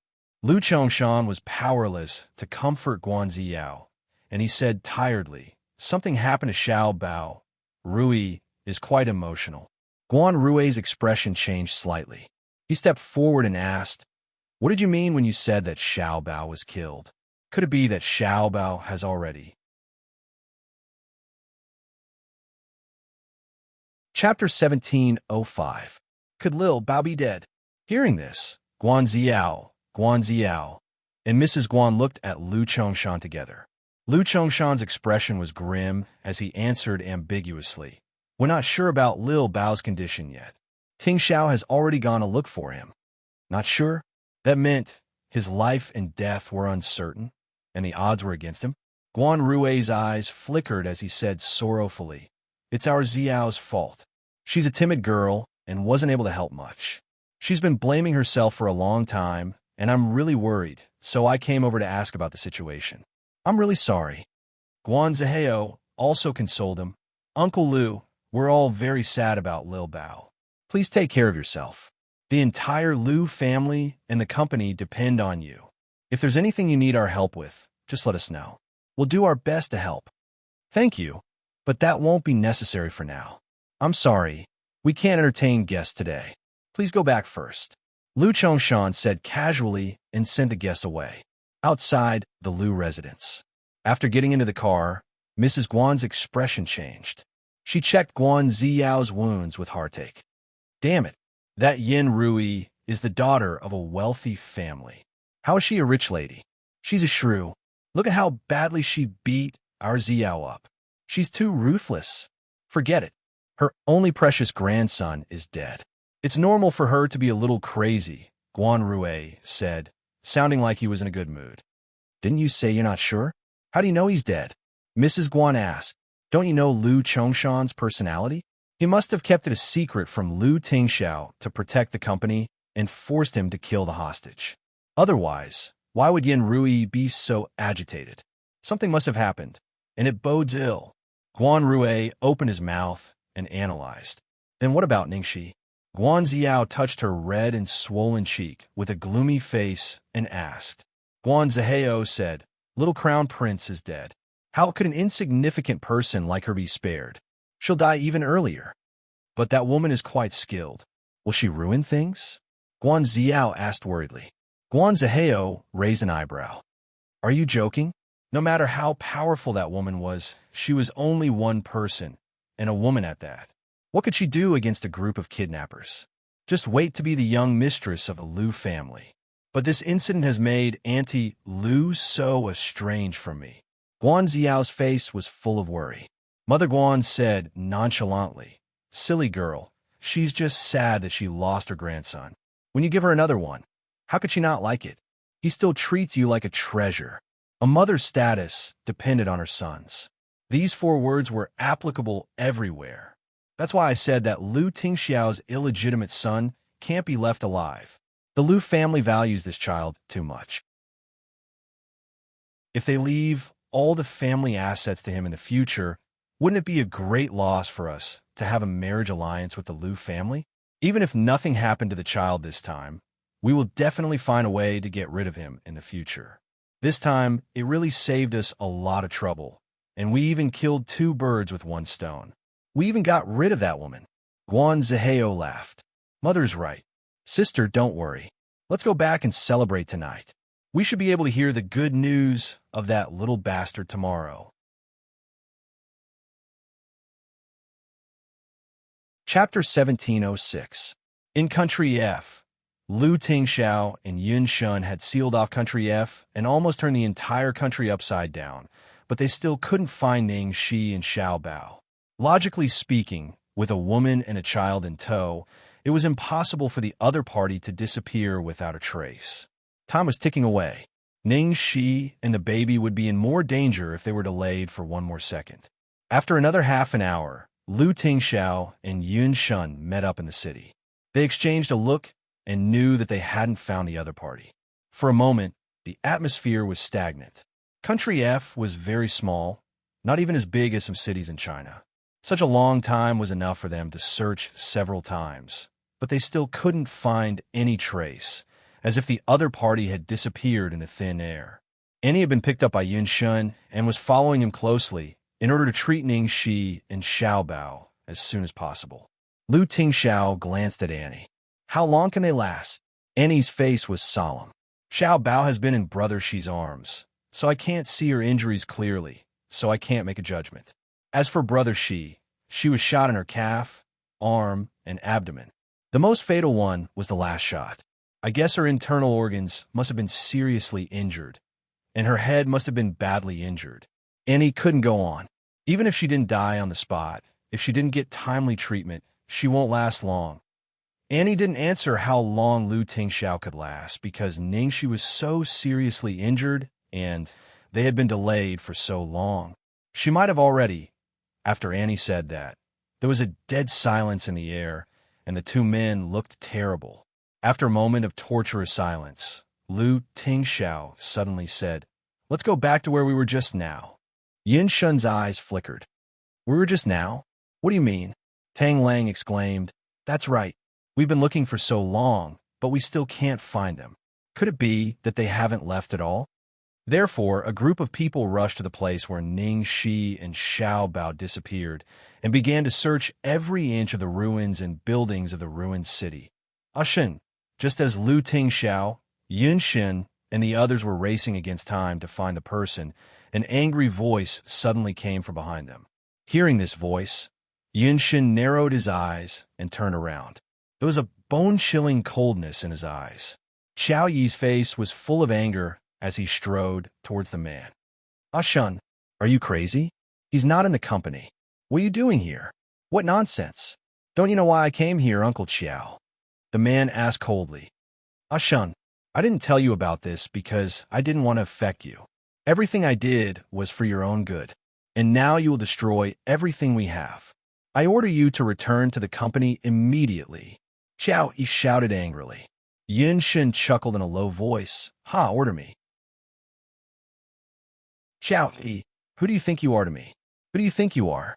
My uncle? Are you worthy? Are you even worthy of using the surname Yin?" "Yin Shen." Xiao Yi's expression suddenly changed, and he flew into a rage. Tang Lang, who was next to Yin Shen, and Tang Yi, who was next to Xiao Yi, were extremely surprised when they heard their conversation. What? Xiao Yi was actually Yin Shen's uncle. Chapter 1707. Xiao Yi used the name Tang Yi to outsiders.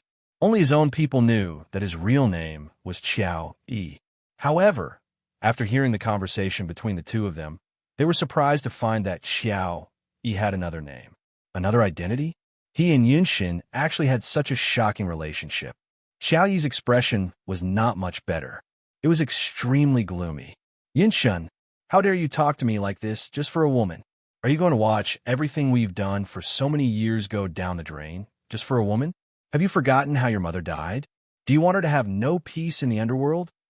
Tang Lang, who was standing opposite him, picked his ears and complained to himself. It was this line again. He had heard it so many times that his ears had calluses. Couldn't he say something else? Hearing Xiao Yi's words, Yin Shen lowered his head and chuckled. "Yes, that's right. It's for a woman." At this point, the man abruptly withdrew the smile on his face. His eyes, which had always been careless, were now filled with an overwhelming gloominess. "I warned you long ago. Don't touch her." Xiao Yi looked at the expression on Yun Shen's face, and his heart skipped a beat. In fact, he was already regretting it. He knew Yun Shen's character too well. It was difficult for anyone to enter his heart, but once he drew someone into his territory, he would completely include them in his territory and would not allow anyone else to touch them. He had indeed gone too far this time. But when he thought of what had happened in the past and saw Lu Chongshan's face, he couldn't help but get rid of that traitorous girl as well. He hadn't expected Yun Shen's reaction to be more intense than he had imagined. This time, even his mother couldn't restrain him. "Yin Shen, it's just a woman. You can have as many as you want in the future. A traitor isn't worth it for you to do this for her. Come back with me now." Before Xiao Yi could finish his sentence, Lu Tingxiao and his men had just finished searching the building behind him and walked out. Xiao Yi's expression suddenly changed. He immediately ordered all his men, "Capture Lu Tingxiao." Lu Tingxiao's expression didn't change at all. He walked straight to Xiao Yi and stopped opposite him. Xiao Yi sneered and said, "Boss Lu, you're really brave. There's a way out for you, but you're barging into hell." As he spoke, Lu Tingxiao and his men were surrounded by Xiao Yi's men. "Damn it, since I can't persuade Yin Shen, I'll just get rid of Lu Tingxiao once and for all." At this time, Yin Shen took 2 steps toward Lu Tingxiao unhurriedly. He glanced at the crowd lazily and said, "I'd like to see who dares to touch him. You, Cloud Depths, have you really gone mad? Do you know what you're doing? Xiao, he was in disbelief as he looked at the two people standing side by side. He couldn't believe that Yinshan would help Lu Tingxiao. Now that Lu Tingxiao was in his territory, he didn't want to miss out on such a rare opportunity. Xiao, he didn't have time to think, and immediately ordered, "Everyone attack." The surrounding subordinates looked at each other. For a moment, no one dared to move. "How dare you disobey my orders?" Xiao, he was furious. The people he had brought here were all his trusted subordinates, and Country F was under his control. But now, these people were not listening to his orders.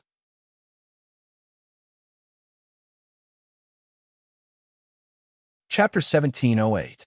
Xiao Yi's chest heaved violently, and his face was filled with disbelief. In order to prevent Yunshun from losing control like today, he had single-handedly controlled the most important forces in the dark. Yunshun didn't seem to care about these things and had never said anything about it. He had shown great trust in him and left everything to him. He had thought that he had really controlled everything all these years, but only now did he realize that he had underestimated the person in front of him. Yunshun adjusted his cuffs, and a trace of impatience flashed in his eyes. He said faintly, "Send Uncle Xiao back to rest. He's getting old. Staying up late isn't good for his health." Seeing that Xiao, he was forcibly taken away, Feng Jin lowered his head and didn't say a word, trying to reduce his presence as much as possible. He was one of Xiao Yi's most important confidants. If Xiao Yi and Yunshun fell out, he would be the first person Yunshun dealt with. Although Tang Yi wanted to say something, he also knew that he couldn't change the current situation on his own. If he said anything more, he might anger Yunshun, so he could only keep quiet. At this moment, the man in front of him had torn apart the layer of harmless and indifferent facade. The violent, bloodthirsty, and sick side of him was raging like a time bomb that could explode at any time. "Keep looking. If you can't find her in 3 minutes, all of you will be buried with me." 3 minutes? They couldn't find a trace of her after searching for so long. How could he find her in 3 minutes? The scene instantly became deathly silent. Looking at the tyrant in front of them, the people who had participated in this kidnapping were filled with regret. However, they were just following orders just when everyone was shrouded in the shadow of death. Lu Tingxiao, who was working quickly on a computer, said coldly in the direction of the man, "Come here. Are you calling for a dog?" A trace of displeasure flashed in the tyrant's eyes, but he still walked over. Lu Tingxiao said, "What's the password?" Yunshun glanced at Lu Tingxiao's computer screen, and a trace of surprise flashed in his eyes. "You found it. F City was almost a wasteland, and the surveillance in the city was almost destroyed." What Lu Tingxiao found was the only surveillance network in this abandoned city. When he first took control of F Country, the password for Skynet was reset by Yunshun. "Password," Lu Tingxiao urged impatiently. Yunshun pursed his lips. "That girl's birthday." Lu Tingxiao, Tang Lang, and Tang Yi, for such an important password, why would you use such a simple number like birthday? No, that's not the point. Most importantly, this guy actually used Junior Sister's birthday as the password. Fuck, I couldn't tell that this pervert had the heart of a young man. Tang Lang crossed his arms over his chest and whispered into Tang Ye's ear. After a short pause, Lu Tingxiao quickly entered Ning Shi's birthday and then retrieved the surveillance video of that time.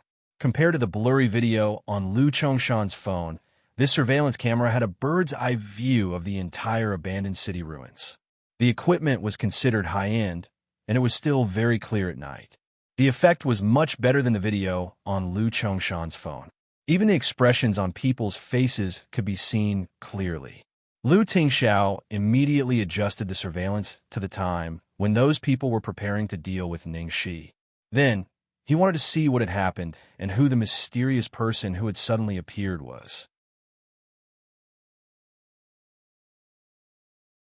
Chapter 1709. On the screen, Ning Shi was dragged out from under a pile of rocks by 2 mercenaries. The girl was covered in wounds and blood. It was hard to tell whether she was dead or alive. Xiao Bao, who was in his arms, was also covered in blood. It was hard to tell whether it was his blood or Ning Shi's. One of the mercenaries kicked Ning Shi and cursed, "Bitch, you killed 2 of her brothers." Another mercenary next to him said impatiently, "Stop talking nonsense. The higher-ups have ordered for death by dismemberment. Hurry up. Don't let anything happen." TSK. The most interesting thing about death by dismemberment is that it's carried out when people are awake. They can only watch as their flesh is cut off piece by piece until only the bones are left. It's really boring now. But what do you think Lu Chongshan's expression will be when he sees his grandson turned into a pile of minced meat? Most of these vicious mercenaries were psychopathic. They were bloodthirsty and took pleasure in torturing people. At this moment, they were all looking forward to it. It's a pity for such a little beauty. With her skills, if she leaves this little brat behind, she actually has a chance to escape. TSK. Beauty first. I'll start with you first. The mercenary held a gleaming knife and approached the girl with a sneer. Lu Tingxiao and Yun Shun, who were staring at the screen, suddenly changed their expressions. The surveillance camera couldn't hear the sound, but after zooming in, they could roughly hear their conversation through lip language. The mercenary approached Ning Shi with a cold and happy expression. He used the knife to cut a wound on Ning Shi's arm, and blood immediately gushed out. Just as he was about to continue, the mercenary thought of something and stopped his action temporarily. He took out something from his pocket. It was a silver whistle the size of a thumb, engraved with simple patterns. He had found this whistle on the woman's body before. Because he recognized that the pattern had a great background, he secretly kept it. The mercenary looked at the pattern totem and then at the woman. He looked a little hesitant. How could this woman have such a thing? She couldn't possibly be related to that legendary family, could she? But that's impossible. So, how did this thing appear on this woman's body? There were very few people who knew about this totem symbol. It was impossible for it to appear on a whistle. Also, what was this thing used for? The more the mercenary thought about it, the more confused he became. He picked up the whistle and blew it. It looked like a whistle, but it didn't make any sound. It seemed to be solid inside. Then, he fumbled with the whistle and continued to look at it carefully. "Hey, what are you waiting for?" Only when someone urged him did the mercenary put the whistle back. "Fuck, where's Chui Hun? What's the rush? Do you think he can escape?" Forget it. No matter where this girl came from or what relationship she had with that family, she had to die today. Besides, that family only existed in legends. How could it be true? After this short interlude, the mercenary picked up his knife again and approached the girl at this moment. The mercenary with a bloodthirsty smile on his face suddenly widened his eyes and fell to the ground. "Who? What's going on?" The surrounding mercenaries raised their weapons and looked around cautiously. However, they didn't even see the silhouettes clearly before they silently fell to the ground one by one. The entire abandoned city was left in a deathly silence.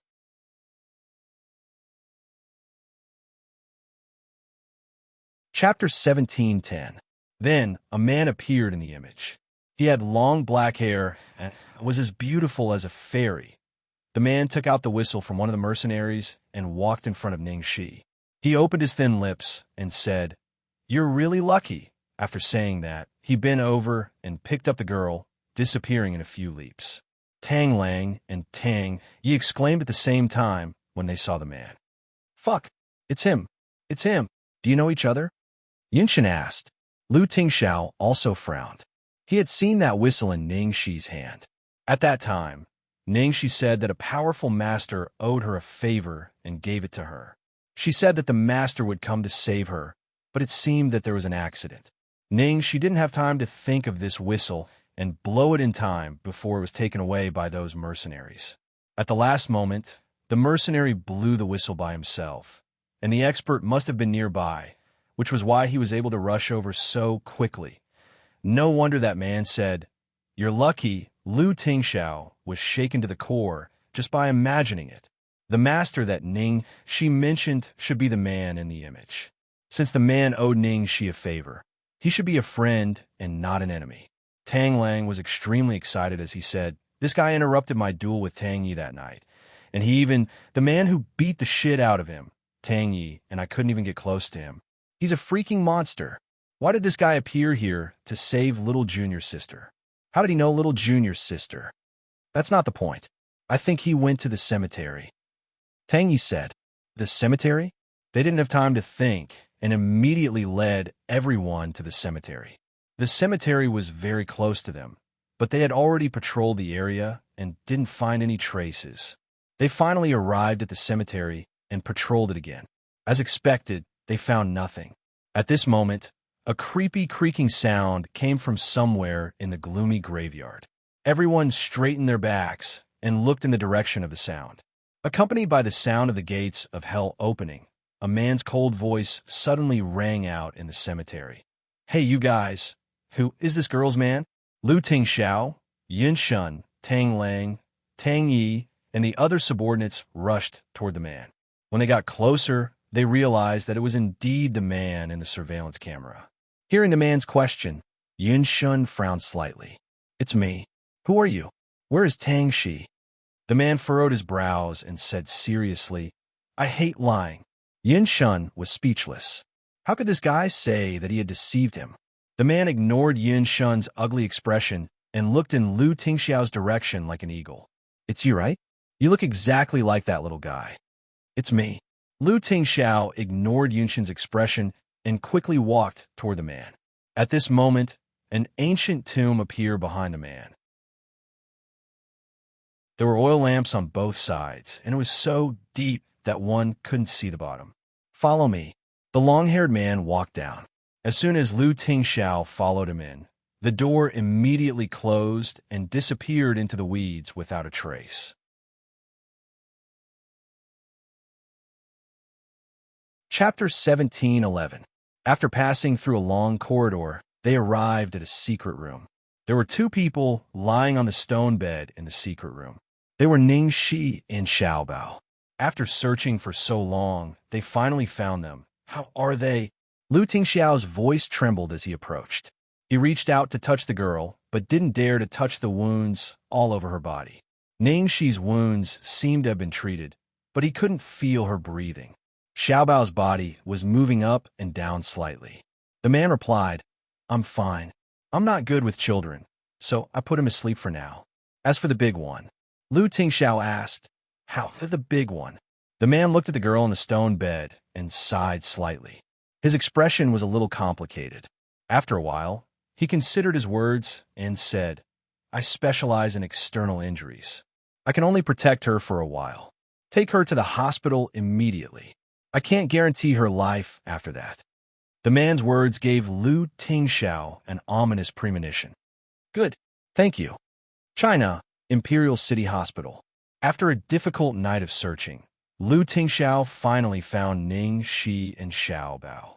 Yinshan didn't go to the hospital with them and only asked Danny to accompany them. Yin Rui and Lu Chongshan, who had been waiting for news at home, rushed to the hospital immediately. Lu Jingli also rushed over from the company. Tingxiao, where's Xiaobao? Where's my Xiaobao? Where's Xiaobao? Yin Rui's face was extremely pale and haggard. She clutched Lu Tingxiao's clothes tightly, her bloodshot eyes wide open in fear. Lu Chongshan panted heavily as he walked over with the support of his walking stick. How's Xiaobao? Huh? Lu Jingli looked at Lu Tingxiao standing in front of the operating room in a daze. Tears rolled down his cheeks. Brother, is Xiaobao? After a while, Lu Tingxiao finally said, Xiaobao is fine. Yin Rui, Lu Chongshan, and Lu Jingli were all stunned when they heard Lu Tingxiao's words. What? Tingxiao, what did you just say? Brother, you said Xiaobao is fine. Tingxiao, tell me the truth. Don't comfort Mom. How is Xiaobao? As long as he's not dead. Even if he's on his last breath, I won't ask for much. Looking at the anxious Lu family members, Tang Lang, who was leaning against the wall, said, Stop arguing. Didn't I already say that everything is fine? He's upstairs in the ward. You can go and see for yourselves. When Lu Chongshan and Yin Rui heard this, they rushed upstairs with Lu Jingli's help.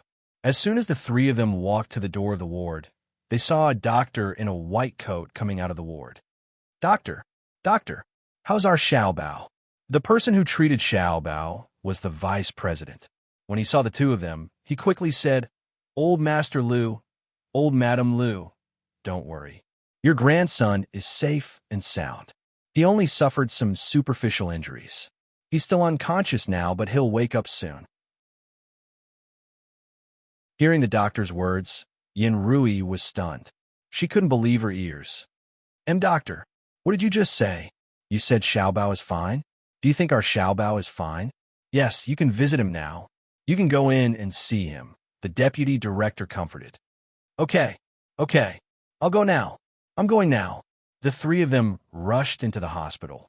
Sure enough, they saw the little fellow lying on the bed, perfectly fine. Yin Rui grabbed the little fellow's hand. It was warm. She touched the little fellow's beating heart and the steady breathing on the tip of his nose. Only then did she finally believe that the person in front of her was alive, and well, Xiaobao is alive. My Xiaobao is still alive and well. God bless us. God bless us. Yin Rui couldn't hold it in any longer. She held onto Xiaobao's hand and started sobbing. Lu Chongshan was also so emotional that tears streamed down his face. He originally thought that Xiaobao was doomed this time. He never imagined that Xiaobao would actually return to their side in one piece. Lu Jingli's expression became increasingly grim as he looked at his excited parents and the safe and sound Xiaobao. Damn, I'm going downstairs to see my sister-in-law. I don't know how she's doing.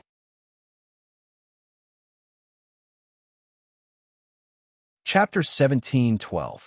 Yes, there's also that girl. Yin Rui suddenly remembered. Take care of Xiaobao. I'll go down and have a look. Lu Chongshan looked at Xiaobao reluctantly and touched the little fellow's warm face. Only then did he leave with Lu Jingli and headed downstairs. Yin Rui watched the two of them leave with a worried look on her face. When Lu Chongshan and Lu Jingli went downstairs, the red light of the operating room was still on, and Ning, she was still in there. How's the girl? Lu Chongshan asked. Lu Tingxiao had been sitting on the cold bench with his head down. He didn't respond to his father's words at all. Tang Lang snorted.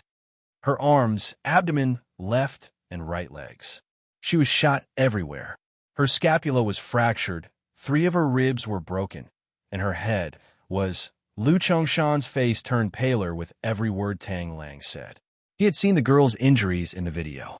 How could he not know? Lu Jingli didn't know what to say. He walked up to Lu Tingxiao and put his hand on his stiff shoulder to comfort him. Sister-in-law is very lucky. She'll be fine. Lu Tingxiao still didn't respond. Lu Jingli knew that he wouldn't listen to any comforting words, so he told him to stay there quietly. His own brother didn't say anything, but Tang Lang was a powder keg. Lu Jingli was so anxious that he was walking around in circles. When he saw Annie at the corner, he hurriedly walked over as if he had seen his savior. Hey, you must be my sister-in-law's friend. That little divine doctor called Annie, right? Annie nodded. She looked absent-minded. How is my sister-in-law? She'll be fine with you, right? Lu Jingli asked anxiously. Annie glanced at him and said calmly, I couldn't help. No matter how powerful she was, she couldn't replace the modern medical system. Besides, the mysterious man had treated Brother Shi perfectly. Even she couldn't have done it so well. If Brother Shi hadn't met that man, he wouldn't have survived until he came to the hospital. After saying that, she didn't say another word. She just continued to stare at the operating room. Lu Jingli looked into Annie's eyes, and for some reason, he saw an ominous sign in the depths of her eyes. Time ticked by the operation lasted from late at night until dawn, but it was still not over. At 6 o'clock in the morning, the red light in the operating theater dimmed with a thud. The door of the operating theater was finally opened from the inside. 2 surgical assistants walked out first, followed by the chief surgeon. The doctor's entire body was drenched in sweat, and his surgical gown was sticking to his body. After he came out, he took off the mask on his face, revealing a pained expression. Everyone's heart skipped a beat when they saw the doctor's expression. At this time, Yin Rui had also rushed over. She was chanting and praying with her eyes closed. When she saw the doctor coming out, she immediately went up and asked, Doctor, how was the operation? What happened to the child? Under everyone's gaze, the doctor deliberated over his words before saying, "I'm very sorry. We've tried our best to save him, and the surgery was very successful. However, the patient's injuries are too severe, and he still hasn't woken up. The patient is currently unable to breathe on his own, and his brainstem reflexes and brain waves have disappeared."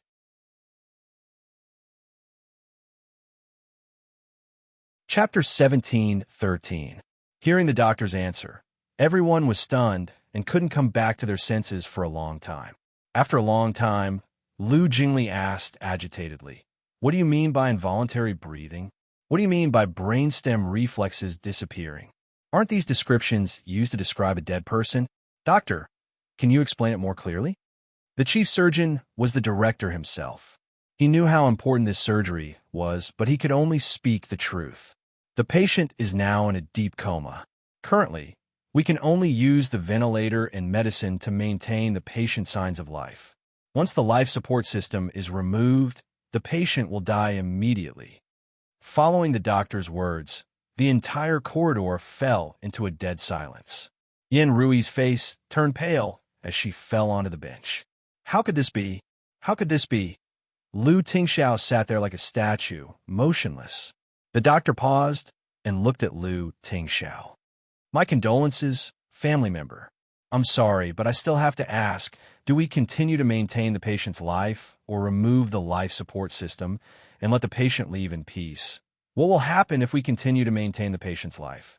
After a while, Tang Lang asked with a trembling voice, "If we continue to maintain the patient's life, he will be in a vegetative state and may lie in bed for the rest of his life.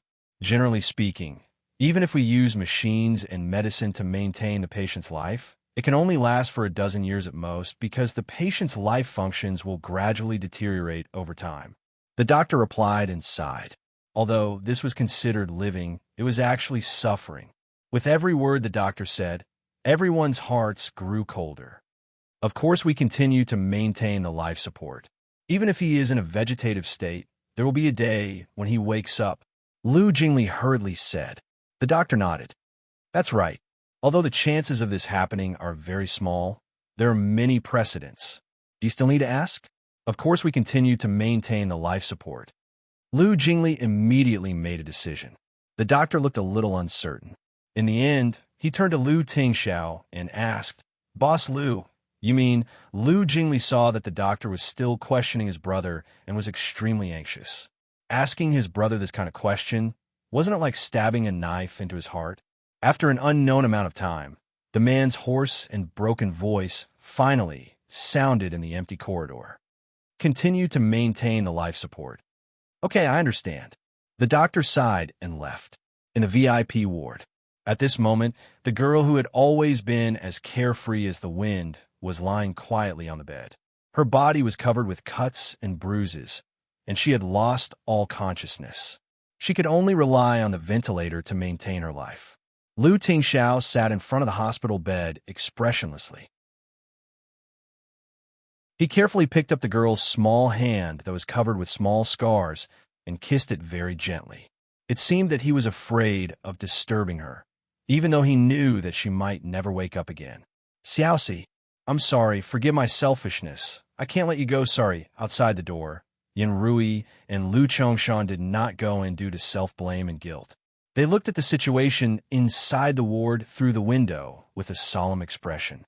They saw that their eldest son, who was always serious and apathetic, who would not bat an eyelid even when faced with great difficulties, was now holding the girl's hands and burying his head in his hands. His shoulders were trembling, and he was sobbing uncontrollably.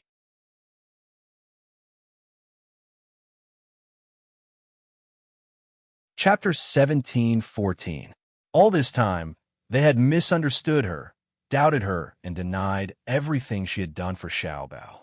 They believed that she would definitely hurt him. But, in the end, when Xiaobao was in danger, she was the only one who had risked everything to protect him. Under those circumstances, she had protected Xiaobao unscathed while facing those jerks. Yet, Yin Rui had been injured to such an extent that she might never wake up again. Yin Rui's heart clenched with guilt and regret as the scene of the girl carrying Xiao Bao and running at full speed despite being shot appeared in his mind. He recalled the scene of the girl's first reaction at the moment before the artillery shell arrived to protect Xiao Bao firmly under her body. What kind of pain and torture did this girl have to endure to ensure Xiao Bao's safety? Even if she didn't understand, she could tell that the girl was very skilled. With her skills, if she hadn't been carrying Xiao Bao, she might have been able to escape.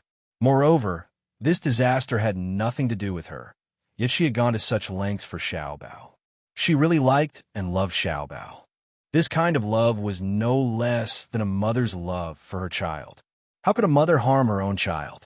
Yin Rui looked at the girl in the ward, who was covered in wounds and was drowning in regret. It's all my fault. I shouldn't have misunderstood that girl.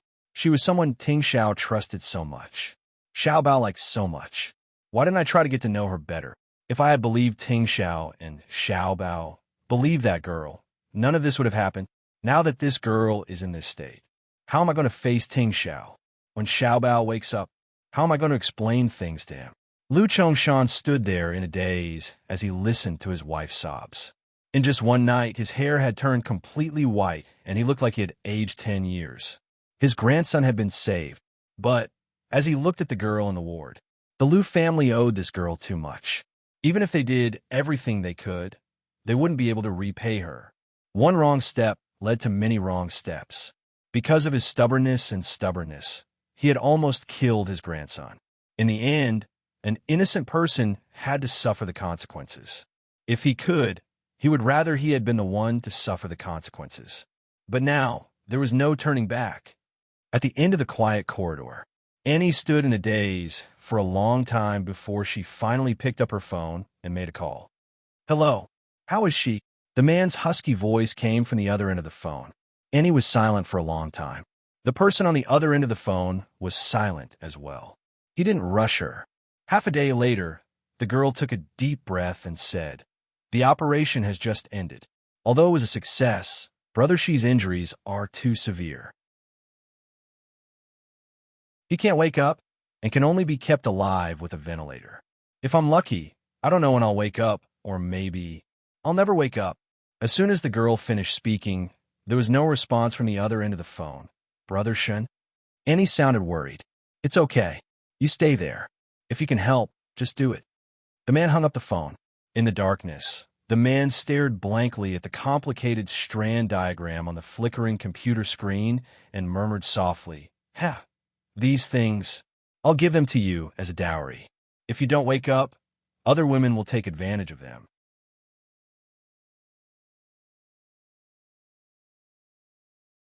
Chapter 17:15.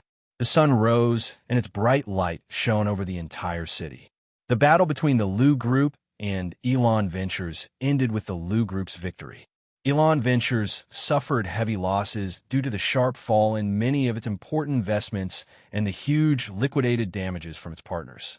It had no choice but to sell a large number of Lu Corporation's shares to pay off its debts and withdraw from Lu Corporation's board of directors overnight. However, this matter had shaken the foundation of Lu Corporation. There were still many things to deal with, and the other side could fight back at any time. Lu Jingli seemed to have matured overnight. The playboy who used to be cynical and muddle along was now silently shouldering everything. This broken family and the chaotic company. Since the end of Ningxi's operation, Lu Tingxiao had been accompanying the girl all the time. Lu Jingli turned his head away to hide his reddened eyes. He turned to look at the man in front of the bed and said seriously, "Brother, don't worry. I'll take care of the company and Mom and Dad. You just need to stay with sister-in-law. Don't think about anything else." He knew how much pain and regret his brother must be feeling right now. He still remembered the moment before the bad news came.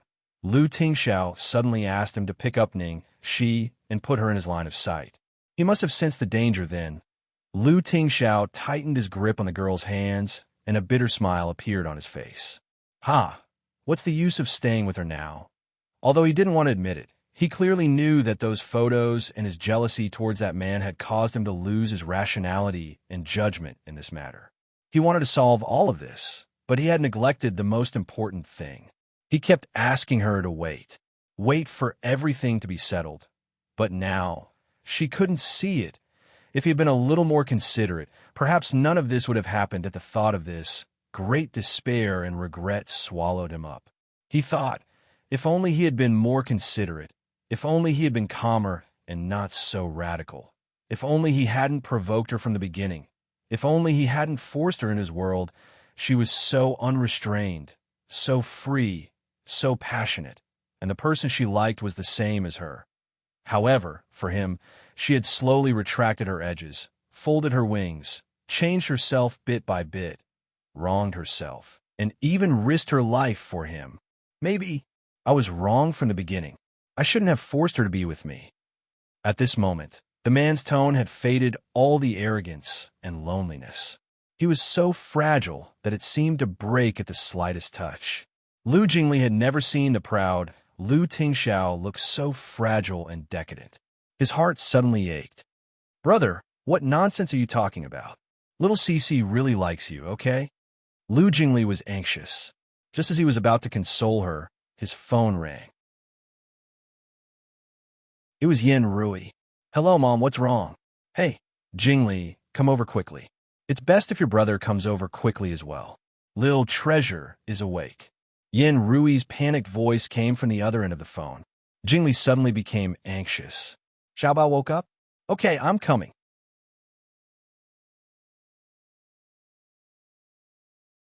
Chapter 17:16. Downstairs in the ward. "Xiaobao, you're awake? Are you hungry? What do you want to eat? Grandma will get someone to make it for you." "Xiaobao, do you feel uncomfortable anywhere? Tell Grandpa." Yin Rui and Lu Chongshan carefully helped Xiaobao up and stood in front of the bed. The two of them asked each other anxiously. On the hospital bed, the little fellow had already changed into a clean hospital gown and was sitting there quietly. There was a small band-aid on the back of his hand. There was no expression on his pale little face. His gaze slowly fell on Yin Rui and Lu Chongshan, who had been talking to him all along. This was the scene that Lu Jingli and Lu Tingxiao saw when they rushed over. The two old men had been talking to the child worriedly. Xiaobao, who was surrounded in the middle, sat quietly on the bed. His little face was expressionless, and his eyes were like a pool of stagnant water. There was no light in them, as if only his shell was left here. "Jingli, Tingxiao, come and see Xiaobao." "What's wrong with Xiaobao? He's been in a daze ever since he woke up. There's no reaction at all. He won't speak even when we ask him." Yin Rui looked flustered. Lu Jingli walked over to hug the little fellow and patted his shoulder. "Xiaobao, don't be afraid.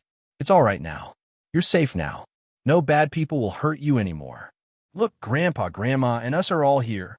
We'll protect you." At this moment, the door opened and Xingwu hurriedly walked in with several boxes of food. "Madam, the food is ready." "All right, bring it over quickly." Yin Rui hurriedly took it from him. "Xiaobao, you haven't eaten for so long. You must be hungry. Do you want to eat something?" Yes, eat something first." The few of them busied themselves for half a day. However, no matter what they said or did, the little fellow on the bed remained expressionless and did not respond at all. Yin Rui's hands trembled as she held the boxes of food. She burst into tears. "What should we do?" Lu Chongshan closed his eyes, and his face was filled with disappointment. In the end, he had harmed Xiaobao.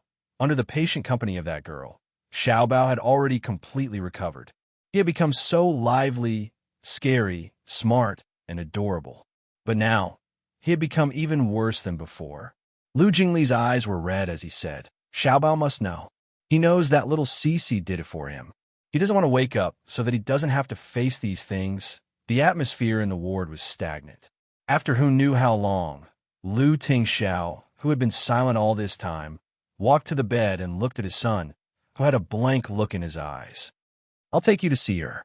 Hearing this, Yin Rui became anxious and said in a low voice, "How can we do that?" Lu Chongshan frowned and said, "Lil Bao has suffered such a huge fright. He's already in a terrible situation. If he were to see that girl like this," Lu Tingxiao bent over and picked up his son from the bed, "he will have to face it sooner or later. But This is too cruel. Although Yen Rui knew that this matter couldn't be hidden, she still couldn't bear it. Lu Tingxiao held his son and went upstairs to Ningxi's ward. At the door, Lu Tingxiao gently put his son down. The little fellow stood at the door, and his eyes fell mechanically on the bed in the middle of the room. There was a woman lying on the bed. Her face was pale, and her body was covered with bandages.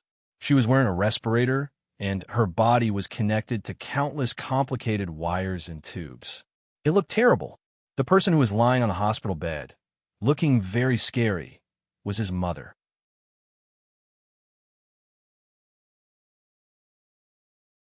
Chapter 17:17. Lu Chongshan, Yen Rui, and Lu Jingli all looked at Xiaobao anxiously, afraid that he would lose control of his emotions when he saw this scene.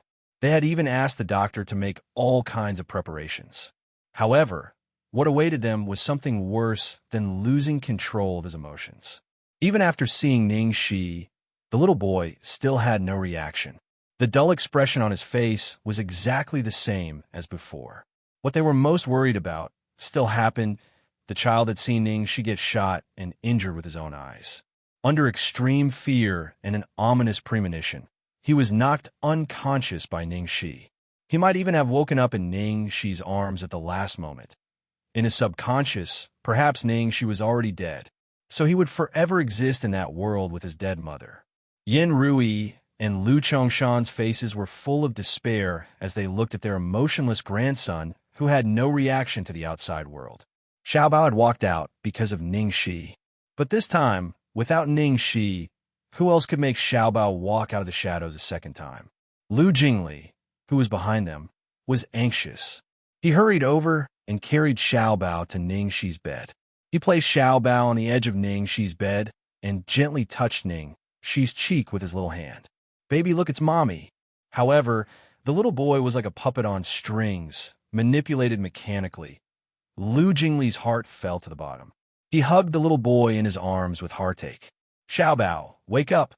At this moment, Lu Tingxiao's cold and deep voice rang out in the ward. She was shot in the arm, abdomen, and leg. Her scapula is comminuted and 3 ribs are broken. Hearing Lu Tingxiao's words, Yen Rui and Lu Chongshan looked extremely nervous. They didn't understand why their son was continuing to provoke Xiaobao. They hurriedly pulled him to stop him. However, Lu Tingxiao continued without hesitation. She's currently in a PVS state, which means she's in a vegetative state. Because her injuries are too serious, she might not wake up for the rest of her life, even though her life is saved. At this point, Lu Tingxiao looked at his son, who was tensing up. He knew that he had heard his words. Of course, she might suddenly wake up one day. This required the person she cared about the most, the person closest to her, and the person she loved the most to always be by her side, calling out to her and protecting her. Your mother worked so hard to protect you. If you have the heart to let her continue to lie there for the rest of her life, if you have the heart to let her exchange her life for a terrible person like you, then you can continue like this. Lu Tingxiao paused and then said, "Xiaobao, mommy needs you." As soon as Lu Tingxiao's voice fell, the little guy's hollow eyes finally changed, and his little hand on Ningxi's cheek moved slightly. Yen Ru noticed that Xiaobao was suddenly staring at the food container in her hand.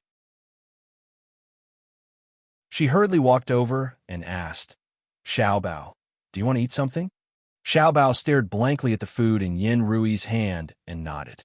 Seeing that Xiaobao finally had a reaction, Yen Rui was overjoyed. Lu Chongshan and Lu Jingli also heaved a sigh of relief. "Come, Xiaobao, have some porridge first. This porridge is very glutinous and fragrant." Xiaobao picked up the bowl of porridge and quickly drank half of it, as if he was extremely hungry. Drink slowly, drink slowly. There's more." Xiaobao drank 2 bowls of porridge in a row before he stopped. Then he quickly turned around and crawled to Ningxi's side to lie down. He took his mother's hand and touched his round belly. "Mommy, get up. Xiaobao is fine." Xiaobao is very obedient.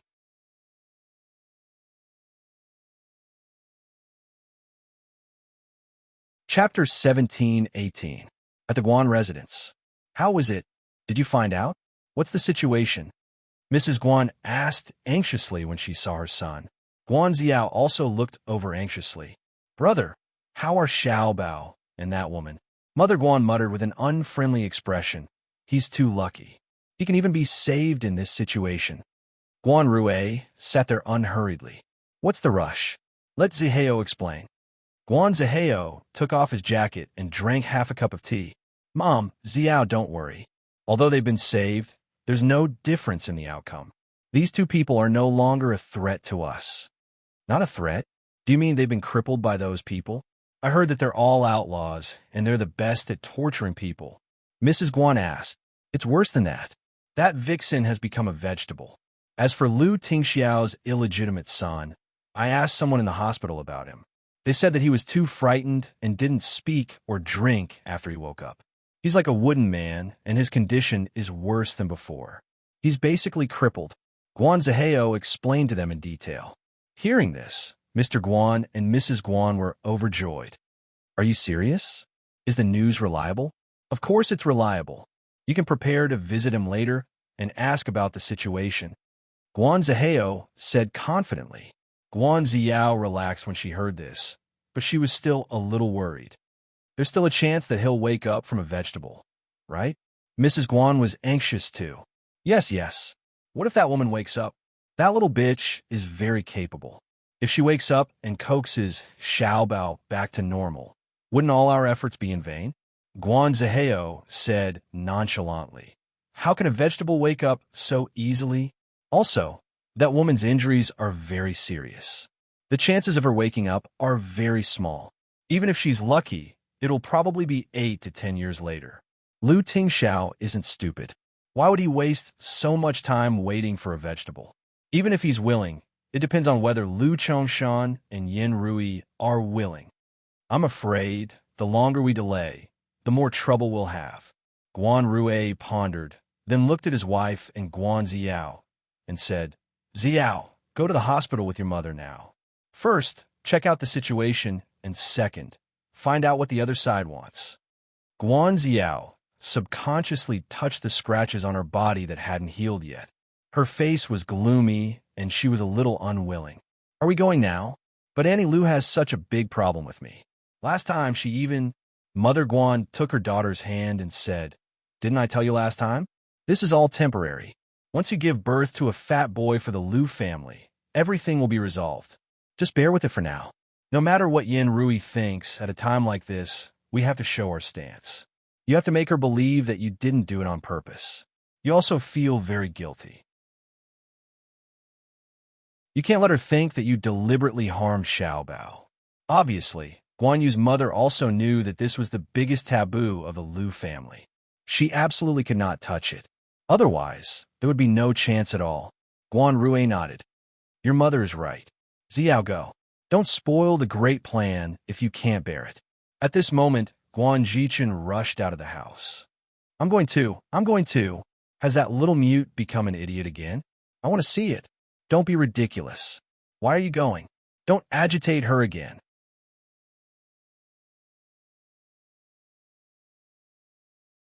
Chapter 1719. Capital Hospital.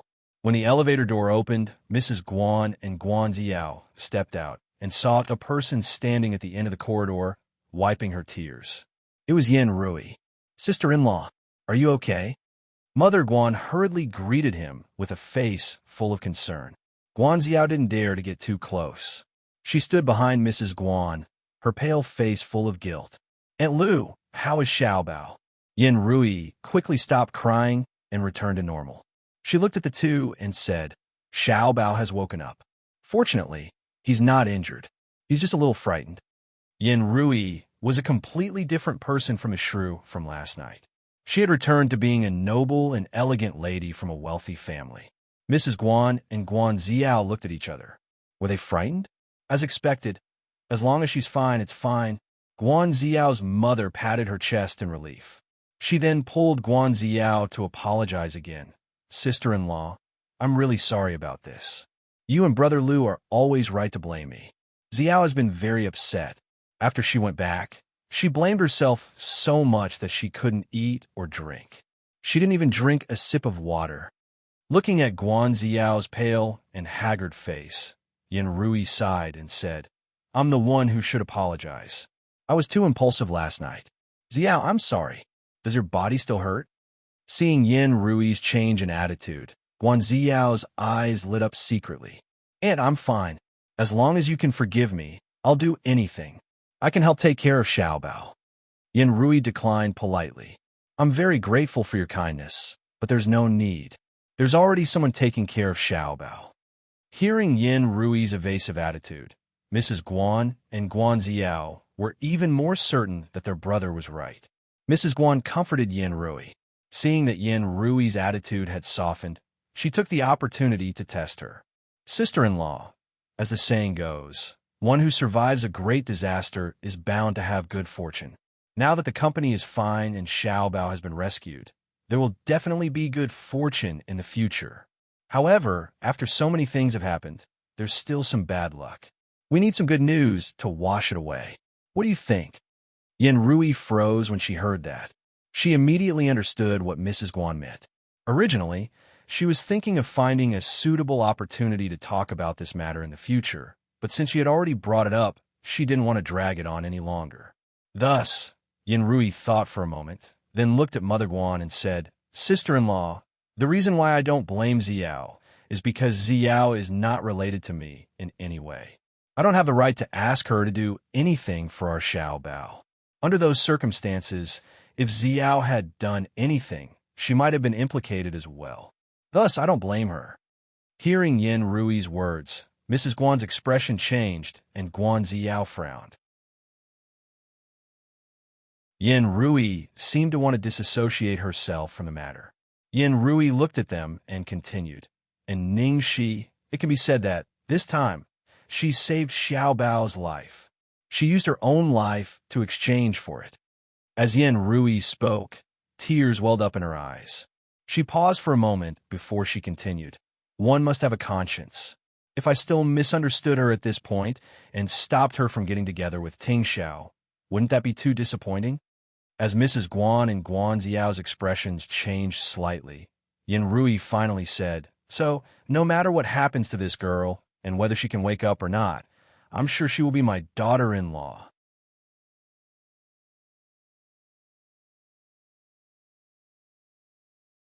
Chapter 1720. Mrs. Guan and Guan Ziao were stunned by Yin Rui's words. Their faces were filled with disbelief, as if they hadn't expected Yin Rui to say something like that. To be honest, the girl's injuries are too severe. She might not wake up for the rest of her life. Wasn't it stabbing her son in the heart for her to force him to marry another woman? How could she bear to do such a thing? Even if it wasn't for her son, she couldn't do it for Xiaobao. Mrs. Guan had never expected that Yin Rui's attitude would change so drastically because of this incident.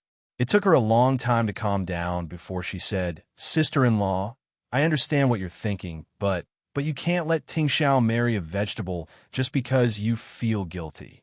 You can't make a decision that could harm the child for the rest of his life. Yin Rui smiled bitterly. If I force him to marry someone he doesn't like, I'll be harming him for the rest of his life. Yin Rui looked at Mrs. Guan apologetically and said, Sister-in-law, you know that I've always liked Ziao. I hope that Ziao and Ting Xiao could develop feelings for each other.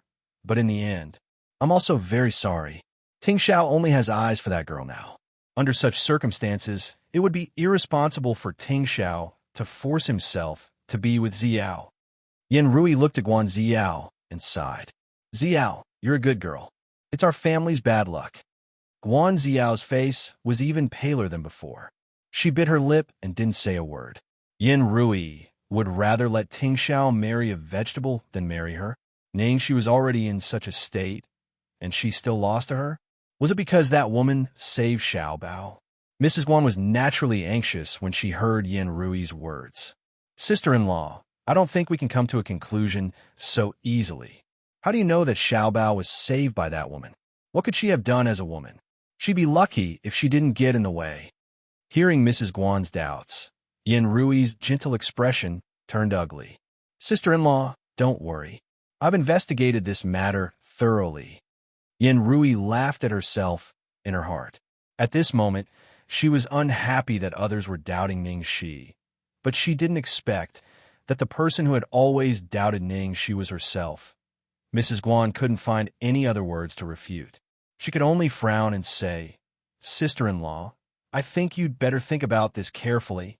After all, this was related to the child's lifelong happiness. The child is willful, but you can't be willful with him." Yen Rui smiled. "I've been rational my whole life. Occasionally, I want to listen to my heart.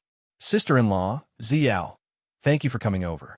I still have to take care of Xiaobao, so I can't accompany you any longer." It was not until Yen Rui asked them to leave that Mrs. Guan reluctantly left the hospital with Guan Xiao with a black face. After sending off Mother Guan and Guan Xiao, Yen Rui turned around and saw Lu Chongshan standing not far behind her. Yen Rui was stunned when she saw Lu Chongshan. "You heard everything?" Lu Chongshan didn't say anything, which could be considered as a tacit agreement. Yen Rui's expression instantly turned cold as she looked at him coldly. "What? Are you going to accuse me?" Lu Chongshan let out a long sigh as he looked at his wife's rare expression. "In your eyes, am I really that unreasonable?"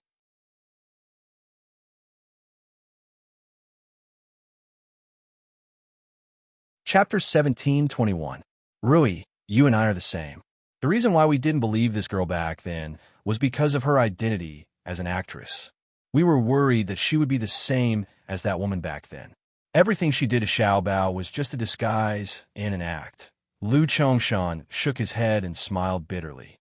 "I've lived for so long, but I'm still not as smart as Ting Xiao. That kid was right. The one who harmed Xiaobao wasn't anyone else, but me, an old man who used love to protect Xiaobao. I've been living in the shadows of the past." Yen Rui closed her eyes. She was feeling the same way. "So, you agree with these two kids?" Yen Rui asked. Lu Chongshan fell silent and didn't reply immediately. Yen Rui looked as though she had expected it. "I don't care what you think or what concerns you have. This time, I just want to stand by my son's side as a mother." Lu Chongshan stared blankly in the direction of the ward with a bitter look on his face. He was the heir, the chairman, and the head of the family. He had always done it for the greater good, for the company, for the entire family, but he had never done it for himself. It was only when he saw Xiaobao die in front of him in the video that he realized how much he had missed out on. This was his destiny. Even if he was given another chance, he would make the same choice. But he was wrong. He was too conceited, too stubborn, and too trusting of his own judgment. He had already made a mistake once, so he didn't want to make a second time. This time, he chose to believe in his son. After some time, Lu Chongshan finally said, "I'm afraid it won't be easy to explain to the Guan family. I'll try my best to come up with a solution. After all, we're in the wrong. If it doesn't work, we'll give them some compensation." After understanding what Lu Chongshan meant, Yen Rui could not help but reveal a surprised expression. She didn't expect that this man, who had been stubborn and domineering his entire life, would bow his head and compromise one day at the Guan residence. "What did you say?" Guan Rui slammed the table and stood up after hearing his wife's explanation. Guan Zihao, who was sitting on the sofa, looked gloomy. "What do they think the Guan family is? We come and go at their beck and call. Don't forget that they were the ones who begged us. Now that the company is fine, they're burning the bridge after crossing it? How can there be such a good thing?" Mother Guan's face was full of anger. "Isn't that so?" When I heard Yen Rui's words, I almost couldn't help but curse on the spot. What did she mean by that? My daughter can't even compare to a crippled actor lying on a sickbed? The Lu family was such a bully. No matter what, I have to get back a public notice.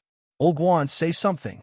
Guan Rui said coldly, "We naturally can't let this matter go like this, but things haven't come to this, so don't panic. Right now, it's just Yen Rui's side of the story.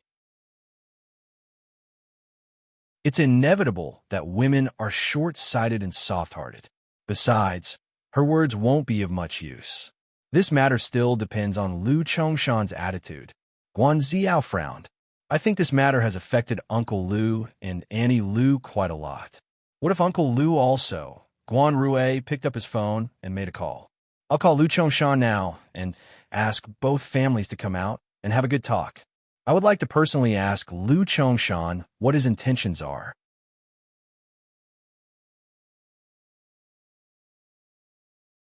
Chapter 1722. At the Capital Hospital, Lu Tingxiao finally walked out of the ward. Yin Rui looked at her son's haggard face and consoled him. Tingxiao, don't be too sad. Didn't you say to Xiaobao before? You have to take care of yourself. Medical science is so advanced now. Xiaoxi may have a chance to wake up. As for me and your father, although it's too late now, Mom knows it was her fault. We misunderstood her. Yin Rui was afraid that he didn't believe her, so she continued. Just now, the Guan family came. I've already made it clear to them. Your father's idea is the same. But after all, we've been friends for so many years.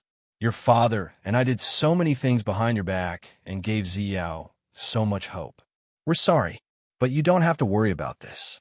Your father and I will handle it and try not to affect the relationship between our families. Lu Chongshan also knew that with that lass's current state, with his son's temperament, he would never accept another woman. Even if time could wash away everything and he was willing to start afresh one day, who knew how long that would take? Although it was a pity that the marriage with the Guan family didn't work out, he couldn't keep delaying it. He had to make things clear. Even if we can't be in-laws, we can't be enemies. Lu Chongshan sighed and was about to continue speaking when his phone rang. Lu Chongshan frowned when he saw the caller ID. It's the Guan family. Tell them nicely. Yin Rui said hurriedly. Lu Chongshan nodded and said, Brother Guan. Guan Rui's angry voice came from the other end of the phone. Brother Lu, I understand that the Lu family is in trouble this time, and I sympathize with that girl. But there are many ways to make up to someone. You can't trade the happiness of 2 children for it. When he said 2 children, he was obviously referring to Lu Tingxiao and Guan Ziyao. Lu Chongshan had already expected Guan Rui to call him. He explained helplessly, Brother Guan, listen to me. Our Lu family has let that girl down. Now that she's in such a state, we can't just turn around and ask Tingxiao to marry someone else. No matter what, our Lu family can't do such an ungrateful thing. Besides, our Tingxiao is a righteous person. As for Ziyao, we don't want to hold her back. Guan Rui didn't expect that even Lu Chongshan would have such an attitude. He couldn't hold back his anger. Delay Ziyao? But you've already delayed her. Brother Lu, from the start, you told me that Tingxiao was just putting on a show with that woman outside, and that it wouldn't affect Ziyao. You were also the one who took the initiative to get Ziyao and Tingxiao together. After returning to the country, so many outstanding men came to our Guan family to ask for our hand in marriage, but we rejected all of them just because of a promise from you. What was the result? Now, you're telling me that you're going to break your promise for a lowly woman. Brother Lu, no matter what, Ziyao is still the apple of my eye, and I dote on her ever since she was young. Because she really likes Tingxiao, and because of the relationship between our 2 families, I turn a blind eye to the matter between Tingxiao and that woman. I even treated Xiaobao like my own grandson. But what about your Lu family? What do you think Ziyao is? An object that comes and goes at your beck and call? Your Lu family has to give us a reasonable explanation for this matter.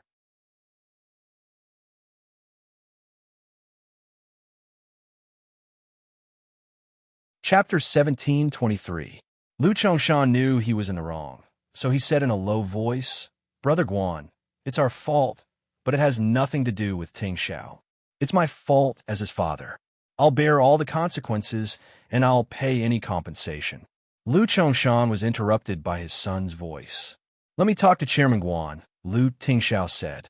Lu Chongshan hesitated for a moment, and then handed the phone to his son. Lu Tingxiao took the phone and said coldly, Chairman Guan. Hearing Lu Tingxiao's voice and the way he addressed him, Guan Rui sneered. Tingxiao, you're such a good boy. You don't even want to call me uncle? Lu Tingxiao's expression didn't change at all when he heard Guan Rui's sarcasm. Let's meet in the reception room on the top floor of the Capital Hospital. I'll give Chairman Guan an explanation. Guan Rui snorted. You're really sincere. You don't want to give me an explanation in person. Instead, you want me to go to the hospital. Fine, I'll be there. I want to see how the Lu family is going to explain themselves. After hanging up, Yin Rui walked over worriedly. Tingxiao, How are you going to explain yourself to the Guan family? At this moment, Lu Jingli walked out of the ward and put his arm around his mother's shoulder. Hey, Mom, why are you worrying about this? You have two such handsome and intelligent sons. Do you still need to worry about them? Just wait for the good show. Yin Rui glared at him and said worriedly, What good show? Don't mess around. When did I mess around? Even if you don't trust me, don't you trust my brother? You don't have to do anything anyway. You just need to be here. Lu Jingli said confidently. Yin Rui and Lu Chongshan looked at each other. They didn't know what they were going to do.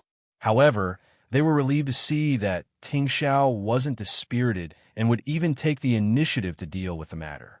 Xiaobao stayed in the ward to accompany Ning Shi, and Annie looked after her. Lu Chongshan, Yin Rui, Lu Tingxiao, and Lu Jingli were preparing for the meeting with the Guan family.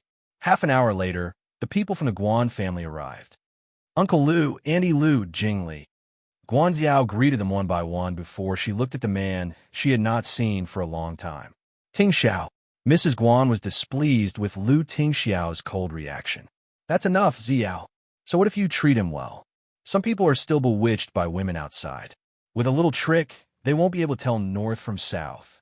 As soon as Mrs. Guan finished speaking, she felt that the aura around the arrogant and distant man suddenly changed. Although it was not obvious, the invisible pressure wrapped around her like a suffocating force. Mother Guan coughed gently and said in a serious tone, Tingxiao, it's not that I want to criticize you, but I'm getting on in years and I've seen a lot. So, I see things more clearly than you do. Look at the woman you've fallen for. Then look at our Xiao. Our Xiao is a lady from a respectable family. No matter if it's her character or talent, she's the most innocent and kind. Your father and mother watch her grow up, so they know her best. Putting aside Mrs. Guan's judgment of Ning Shi, Yin Rui and Lu Chongshan were undoubtedly impressed and satisfied with Guan Xiao. At this moment, they couldn't help but look guilty.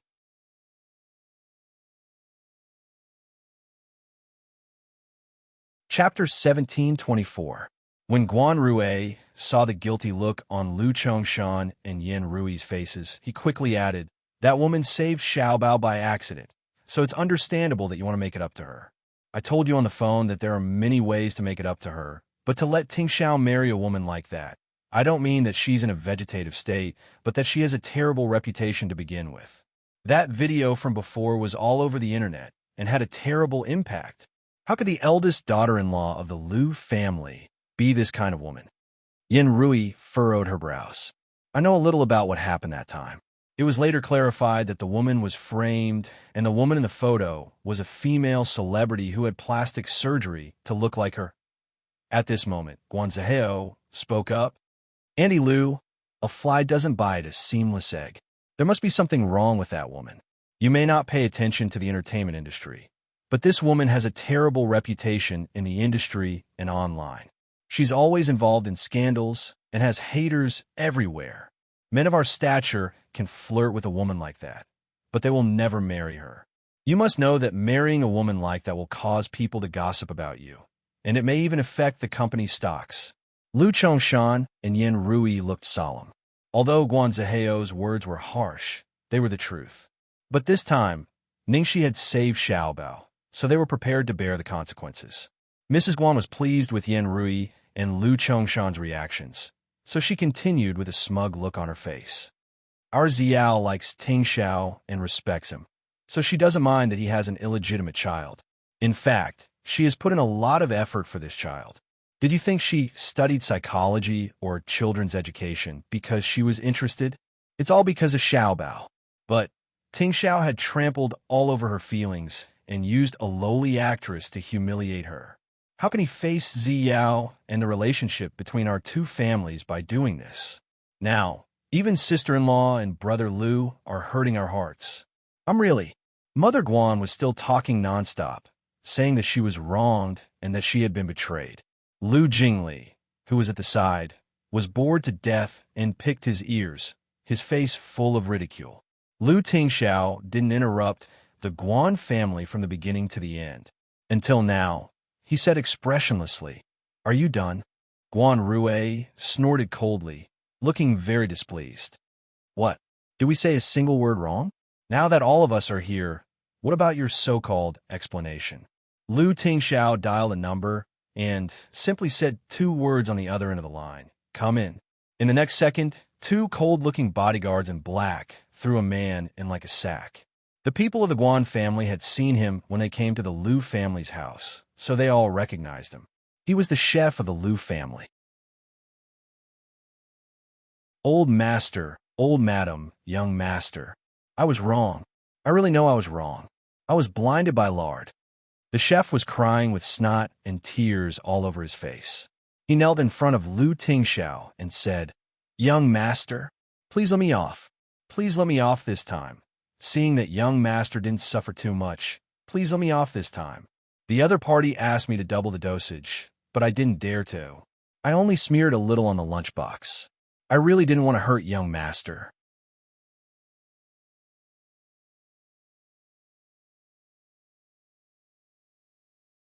Chapter 1725. Judging from the chef's words, he was talking about Xiaobao's food poisoning. Yan Rui and Lu Chongshan's expressions changed. They had thought that Ningxi was the culprit, but they didn't expect that the culprit was them. It wasn't that someone had spiked the food, but that the chef had done something to Xiaobao's lunchbox. Guan Rui took a sip of tea unhurriedly and said, "So it was the chef who poisoned Xiaobao last time." Guan Zihao narrowed his eyes.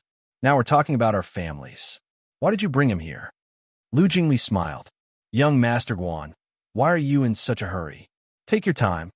Yan Rui looked at the chef and trembled with anger.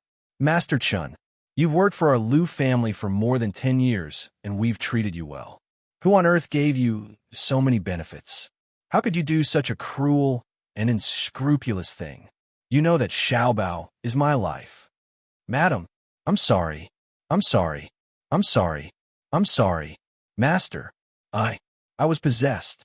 It was that Ningxi slept with me for one night, gave me a lot of money, and coaxed me into doing these things. She said that no one would find out that I was the culprit. I couldn't resist the temptation, so I took the risk and did it." "What did you say?" Yan Rui's expression changed. Lu Chongshan's expression also froze, but he didn't react much. He just sat there quietly. Since Ting Xiao had asked Master Chen to come here, it must not be that simple. "Old madam, old master, and eldest young master, my words are absolutely true. I dare not lie to you. It was that Ningxi who asked me to do this. If I'm lying, I'll be struck by lightning. I won't lie even if I'm 100 times more courageous." Master Chen vowed. Mrs. Wan shook her head sarcastically. Not only did she harm a child to achieve her goal, she even slept with a chef. Just then the door opened again. A woman walked in. "Is it her?" Lu Tingxiao asked. The chef stared at the man at the door and nodded. "It's her, the superstar Ningxi." Seeing the woman at the door, Yan Rui and Lu Chongshan were surprised. Ningxi? How could it be? Ningxi was still lying unconscious on the bed at this moment. Then this woman was, Yan Rui recalled. Is this woman Su Yimo, who had plastic surgery to look like Ningxi? "That's right, it's her." Lu Jingli nodded. Yan Rui patted her chest. "No wonder I thought there was something wrong with this woman's eyes. Mom, you have sharp eyes." Lu Jingli complimented. "Don't talk nonsense." "So, Su Yimo is the one behind the chef?" Yan Rui asked. At this moment, Guan Zihao said faintly, "That might not be the case. In any case, these two people looked exactly the same. Who could tell who was who? Who knows if Boss Lu deliberately framed this woman in order to clear Ningxi's name?" Mother Guan also chimed in. "You called us over, and instead of talking about proper business, you want us to see all these messy things. What is the meaning of this?" Lu Tingxiao glanced at Lu Jingli. Lu Jingli picked up his phone and played a recording. The following recording might not be suitable for children, but thankfully, none of us are underage.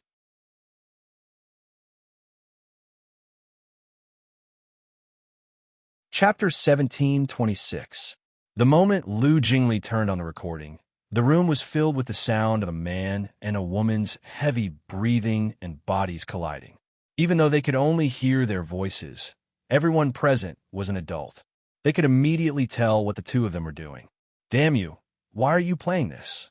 Yin Rui glared at Lu Jingli. At first, Guan Zihao thought it was a farce, but after a while, his expression suddenly changed. He looked at Su Yimo in disbelief. Just as Yin Rui was about to stop Lu Jingli, a familiar voice came from the phone. Tisk, so absent-minded. What? You can't deal with me now that you've hooked up with Lu Tingxiao? Make it clear, you're just a fake. Do you really think you can replace the real one? Apart from your face, you don't even deserve to carry Ning Shi's shoes. I've already done what you asked me to do. In order to frame Ning Shi, I slept with so many people, even a disgusting chef. Why won't you let me go? I don't want to work for you anymore.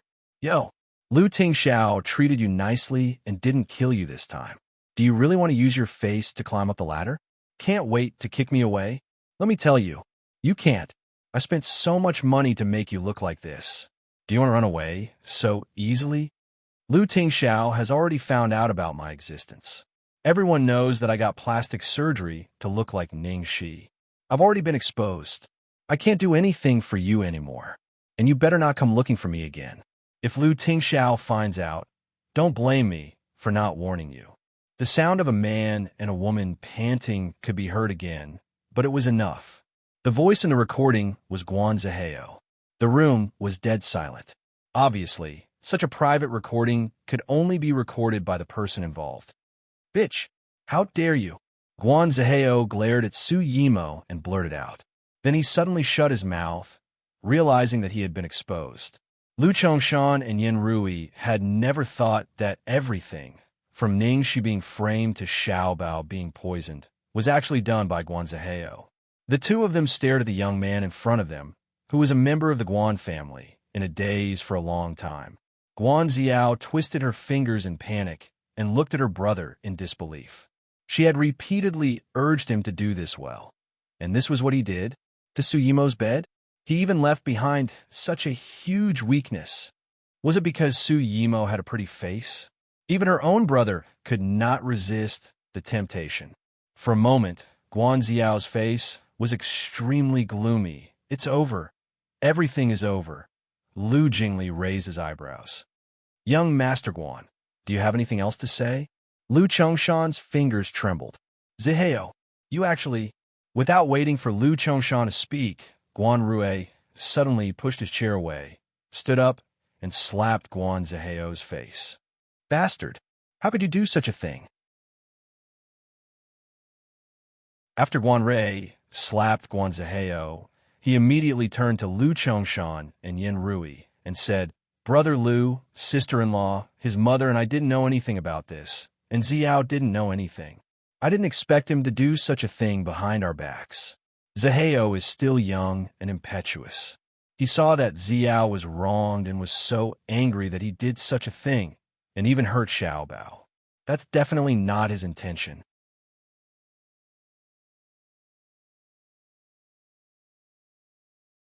Chapter 17:27. Lu Jingli was amused. You specifically told me to double the dosage. Wasn't it your intention?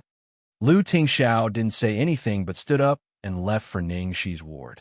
He didn't want to waste any time on other things. Lu Jingli picked up his cell phone with a smile and clicked on another recording. Stop acting. I think you can compete for the Oscars. It was Mrs. Guan's voice in this recording. Damn it. Yin Rui is a daughter of a rich family. She is not a lady. She is a shrew. Look at how badly she beat our Ziao. She is so cruel. Forget it. Her only precious grandson is dead. It's normal for her to be a little crazy. Then it was Guan Rui's voice. Hearing this, Mrs. Guan and Guan Rui's faces turned pale. What frightened them even more was the words that came after that. Silly girl. She is just sad because she lost her grandson. She wants you to give her another one. That's why I said Lu Tingxiao's illegitimate son can't be kept. The Lu family values this child too much. If we leave the family property to him, we will suffer a great loss by marrying the Lu family. Even if he doesn't die this time, we will find a way to get rid of him in the future. Mother is right. Don't worry. Let's go back and celebrate tonight. Tomorrow we will hear the good news about the little bastard. Yin Rui simply couldn't believe that the family that she had always treated as family had such sinister intentions. The entire family was so malicious. Guan Rui, I have been treating you as a good brother for so many years, but you... Lu Chongshan covered his chest and couldn't even say a word. Fortunately, they were in the hospital, and Lu Tingxiao seemed to be prepared. Immediately, a doctor came in and did emergency treatment to stabilize Lu Chongshan's condition. He had always regarded Xiao Bao as his good brother and best friend. He had always thought that Xiao Bao was a good daughter-in-law. He had always stubbornly believed that the Guan family was very close to each other. Most importantly, they would never hurt Xiao Bao. Just now, they had said how much they loved Xiao Bao and treated him as their own grandson. But what about in private? Even before marrying into the family, he was already thinking of ways to kill Xiao Bao and seize the family property. Yin Rui even thought to herself in shock, was Guan Ziao really in a daze at that time? Or was it intentional? This thought made her hair stand on end. The facts proved that they were wrong, gravely wrong. The ones who were truly unable to read people well were them, and the ones who almost caused little Bao's death were also them. They were simply pushing Xiao Bao into a fire pit. They had been feeling guilty because of the failure of this marriage, thinking about how to make up for it, but the other party was thinking about how to celebrate when their family was in trouble. Guan Rui's eyes were filled with malice when he saw that everything had been exposed, and he said coldly, "Brother Lu, don't blame me. You can only blame your son for being blind. He gave up such an outstanding daughter like me, and just had to fancy a lowly actress. Ask yourself honestly, how perfect would it be if our two families united by marriage? As for Xiao Bao, as long as you make Ziyao's child the heir, we naturally won't make things difficult for a child. It's not too late to regret it now. You shut up." Lu Chongshan was panting angrily when Xing Wu's panicked voice suddenly came from outside the door. "Master, madam, second young master, go out and have a look. Bad news. Bad news." A lot of people in army uniforms suddenly came and said they wanted to take Miss Xiaoxia away.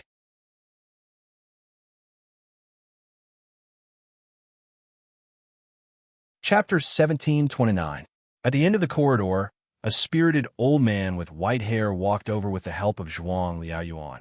On the other side of the old man stood a tall and slender boy who was glaring at the people of the Lu family with a pair of eyes as bright as the sun. Seeing that not only Zhuang Liaoyuan, but also the old commander Zhuang Zongren came, Lu Chongshan had to restrain his cold expression. "Commander Zhuang, why did you come in person?" At this moment, the people of the Guan family who were hiding in the corner all froze when they heard Zhuang Zongren call Ning Shuyan's granddaughter. "Granddaughter? What granddaughter? Ningxi is Zhuang Zongren's granddaughter," Mrs. Guan murmured in disbelief. Guan Ziao turned pale. "That's impossible. How could Ningxi be Zhuang Zongren's granddaughter?" Suddenly, she thought of something and suddenly stopped talking. She looked at her father stiffly. "Dad, according to the information you found, what's the name of Ningxi's mother? Is it his surname?" Guan Rui's face darkened. "Yes, her surname is Zhuang. Zhuang Lingyu."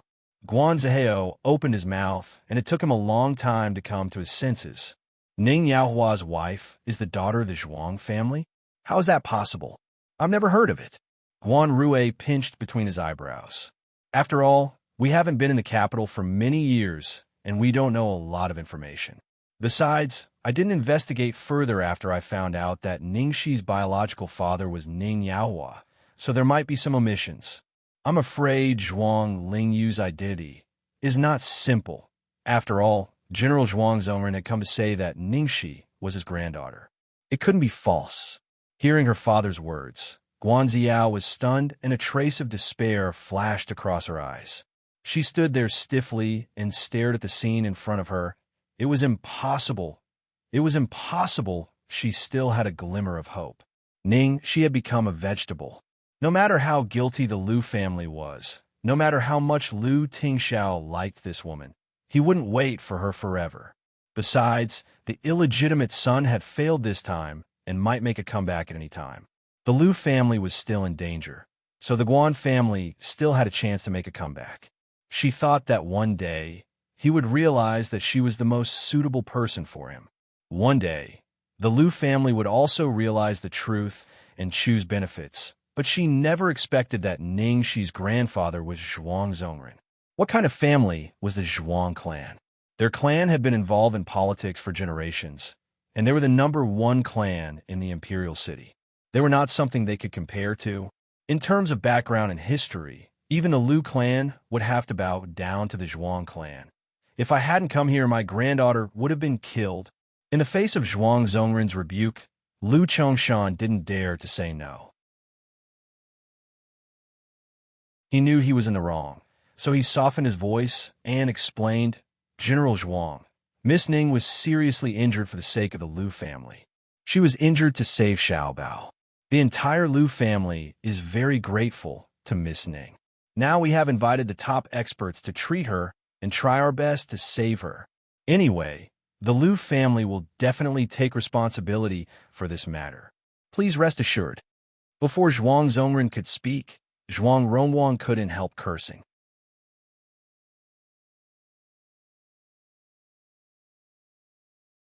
Chapter 1730.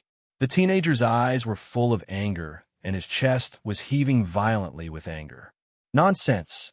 My cousin has been harmed by your Liu family's people. How dare you take advantage of her? Do you really think that my cousin has no one to back her up? Let me tell you, we must take my cousin away today. Otherwise, if she continues to stay here, who knows what will happen to her? Your Liu family is not a good person." Zhuang Rongwang took the opportunity to sneak home today when the army went out to buy things. He didn't expect to hear the conversation between his father and grandfather, and then he learned that sister she had been hurt. What was more surprising was that sister she was really his sister, his cousin. Damn, he knew it. Why was sister she so awesome? It turned out that she was a member of the Zhuang family. So he decisively followed his father and grandfather to the hospital to pick up Sister Shi. Now his sister and mother were still waiting for their news at home. This time he must save Sister Shi. His father and grandfather were too proud to say something, so he just scolded them. Anyway, he was a playboy. If it weren't for Brother Shi, he would still be fighting and picking up girls. After hearing his son's angry scolding, Zhuang Liaoyuan just gave him a warning look, but there was no blame in his eyes. Obviously, he was also extremely dissatisfied with the Liu family. Liu Chongshan's face darkened under the scolding, but he could only bear it and continued to say humbly, "I misunderstood Miss Ning in the past. It's really my fault. Here, I solemnly apologize. Miss Ning saved our Xiaobao this time and is a great benefactor of our Liu family. I will do everything I can to make it up to her. How can I hurt her? Old Leader Zhuang and Major General Zhuang, please believe that we are really sincere in making it up to her. You may know a person's face, but you don't know his heart," Zhuang Rongwang said grumpily. At this time, Zhuang Liaoyuan, who had been silent, said, "Chairman Liu, there's no need to make it up to her. Cici is kind by nature, and I believe that she is willing to save people. It has nothing to do with anyone, and we don't need to make it up to her. Now, as Cici's family, we just want to take her away instead of asking outsiders to take care of her. I believe Chairman Liu won't mind this request, will you?" Zhuang Liaoyuan's words were flawless, blocking all of Liu Chongshan's excuses with a single sentence. She didn't need your compensation now, and, as Ningxi's family, it was no problem for her to take Ningxi away. Therefore, Liu Chongshan and Yin Rui looked at each other and were suddenly in a dilemma. Judging from the Zhuang family's attitude, once they took Ningxi away, they would never allow the Liu family to have any contact with Ningxi. His son was dead set on this girl, and Xiaobao couldn't leave her even for a moment. What if they really took Ningxi away? Who is it? How sneaky? Come out. Zhuang Rongwang's gaze sharpened. He suddenly leaped behind them and pulled one of them out of the reception room. "Oh, it hurts. Let go. Let go." Guan Zihao screamed in pain. His parents and Guan Ziao also ran out and snatched him from Zhuang Rongwang's hands. Liu Chongshan's face turned even uglier when he saw that the people from the Guan clan had not left and had been discovered by the Zhuang clan. The Zhuang family was already dissatisfied with them, and now they might misunderstand. Sure enough, Zhuang Liaoan glanced at those people, and his eyes became colder. Cici is in a coma now, and her life is uncertain, but you still brought these people to her. How sincere you are.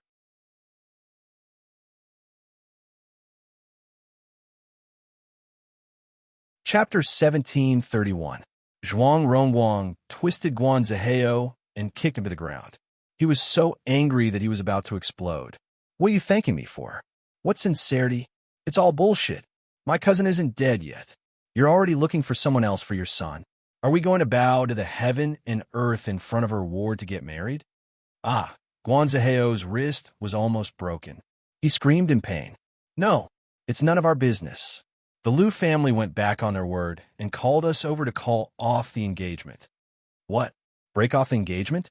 Not only the Zhuang family, but Liu Chongshan and Yin Rui were also stunned. Guan Rui deliberately glanced at the Zhuang family and looked disappointed. He said sarcastically, I was wondering why Brother Liu was so heartless all of a sudden. So that's why. Mrs. Guan took the opportunity to shout shrilly. Liu Chongshan, I say you were so serious about it. Why did you suddenly want to break off the engagement with our family? You've climbed up the social ladder. You're the granddaughter of the Zhuang family in the capital. Of course, a small family like ours can't compare to you. Liu Chongshan, you're really scheming. Seeing the Guan family talking nonsense and Guan Ziao standing there with an aggrieved expression, as if the Liu family had really betrayed her, Liu Chongshan was so angry that he almost had a relapse again. At this moment, he had seen through the Guan family's true colors. Yin Rui immediately stood up and slapped Mrs. Guan's face. This slap is for my Xiaobao. As soon as she finished speaking, she slapped her again. This slap is for Xiaoxi. Chongshan and I have always treated the Guan family as friends and trusted your family's character and upbringing. We even tried to matchmake Tingxiao with your daughter despite the fact that Tingxiao already had someone he liked. But you guys, it wasn't until today, until Tingxiao took out the evidence and exposed everything. Only then did I realize that the people Chongshan and I trusted all these years and treated as family were actually a family of jackals and wolves. You claim that you're innocent and kind, but you've done all kinds of dirty things behind my back. You've framed Xiaoxi, hurt Xiaobao, and you've already planned how to seize the Liu family's property before marrying me. Now you're slandering me for having an engagement with the Guan family? Back then, when the Liu family was in trouble, I did hope that the two families could unite through marriage as soon as possible. Not only did I hide it from Tingxiao, I even tried to find a girl for him. I even paid a few visits to the Liu family's residence to ask for their opinion. But what was your attitude? Seeing that the Liu family situation wasn't looking good, they kept pushing all sorts of excuses. Now that the company's problems have been solved and Xiaoxi almost sacrificed her life to save Xiaobao, you want to sit back and enjoy the fruits of others' labor. Do you really think that the entire Liu family is a fool? Let me tell you, not to mention that girl is unconscious right now. Even if she never wakes up, Yin Rui, will only recognize her as my daughter-in-law. Yin Rui's words echoed in the hallway. For a long time, Liu Jingli was flabbergasted and simply gasped in amazement. Fuck! His mother's combat power was off the charts today. After all, his mother cared about her image the most. She was gentle, and she rarely spoke loudly. But now, she was so powerful. Sure enough, the saying was true. Women are weak, but mothers are strong. Do you want me to show you the dirty evidence in front of Chief Zhuang and old General Zhuang? Yin Rui scolded coldly, and then looked at her youngest son. Jingli.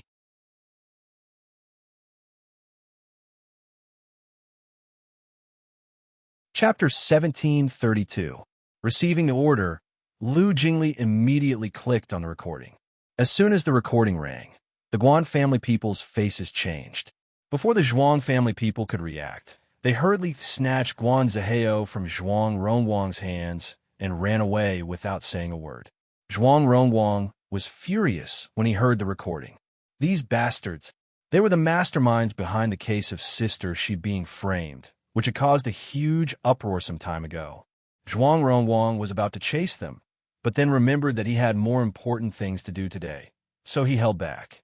Forget it, there was no hurry. These people would have plenty of time to deal with them later. Now you know what's good for you. What were you doing before? Zhuang Ronguang muttered and snorted. I think among the Lu family people, only the guy my sister fell in love with has better eyesight. Lu Jingli hurriedly raised his eyebrows and pointed at himself. This guy has better eyesight. I've always supported my brother and sister-in-law. Please call me the second godly assistant. After the misunderstanding was cleared up, Zhuang Liaoyuan looked a little relieved. As for what the Guan family said about the Lu family, Zhuang Liaoyuan knew it was impossible. Because his father still couldn't let go of Ling Yu's affair, he only took care of Cici in private, but didn't officially acknowledge her as his child. And because of his prejudice against Lu Tingxiao, he didn't want Cici to be with that boy. So even though he knew the situation of the Lu family and that Cici was facing a difficult situation, he didn't show up and hoped that she would retreat, which led to this result for this matter. They also had a lot of responsibility. Cici had helped them so many times, but they couldn't do anything for her. After the Guan family people fled, Yin Rui walked up to Zhuang Liaoyuan and Zhuang Zongren and said sincerely, Old Chief Zhuang, Major General Zhuang, it's all our fault as parents. We didn't know the right person and kept misunderstanding Cici. We tried to stop Tingxiao from being with that girl again and again. But our Tingxiao is absolutely sincere to Cici. No matter how hard we tried to persuade him, his love for Xiaoxi never wavered. Whether it was the previous blind date or the marriage proposal with the Guan family, it was decided by his father and me against his will. Lu Chongshan closed his eyes and let out a long sigh. Back then, I strongly opposed them being together. I told Tingxiao that as the leader of the company and the head of the family, choosing a wife wasn't something he could decide alone.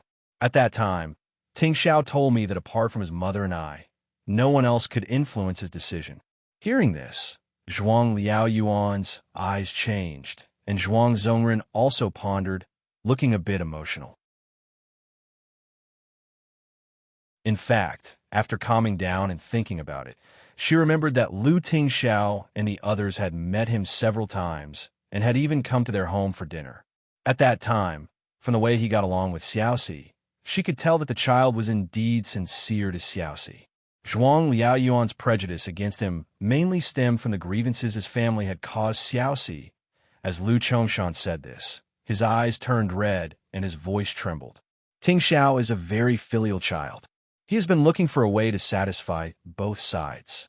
In fact, his mother and I had been swayed by him and were ready to let nature take its course. But we didn't expect that the Lu family would be in such turmoil. Just 7 days ago, Tingxiao told me that he could solve all this and made an appointment with me in 7 days. But I didn't believe him. It's my fault.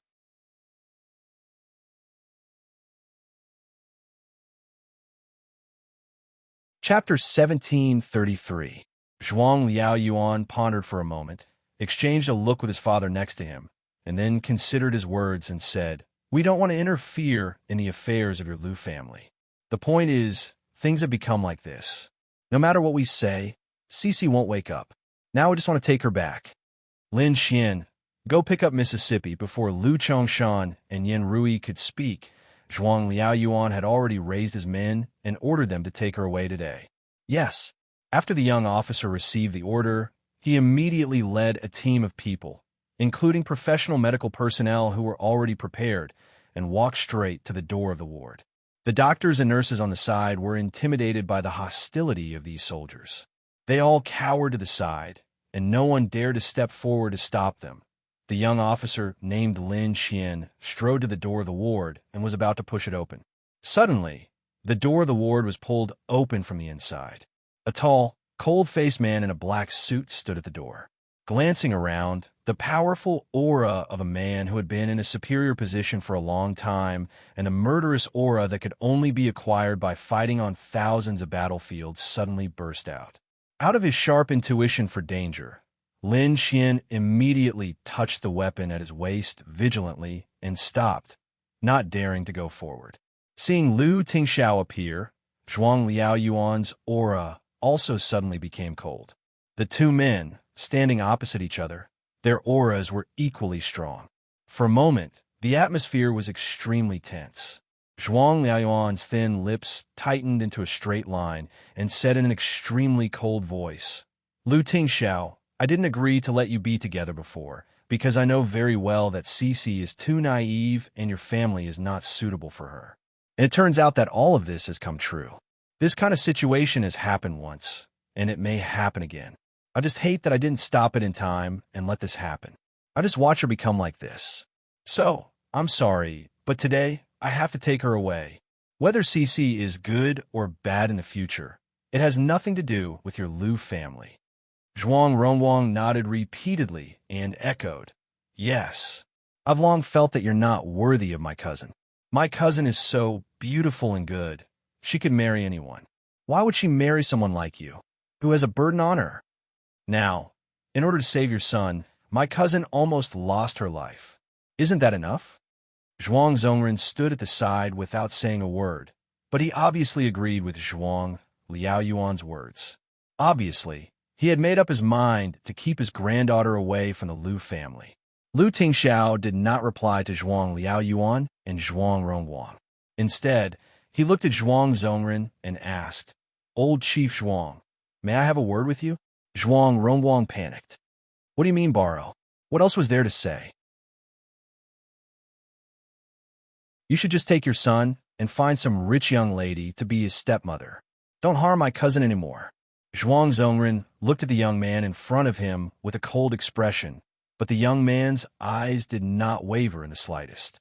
After a while, Zhuang Zongren said, "Okay, Grandpa." Zhuang Zongren raised his hand to silence his grandson. Then, he followed Lu Tingxiao to the end of the corridor, not far away, to speak in private.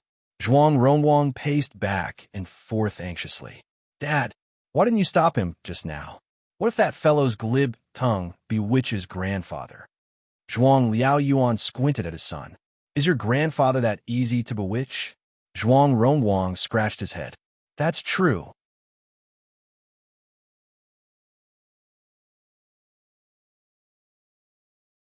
Chapter 1734. Zhuang Ronguang snorted and secretly rubbed his palms.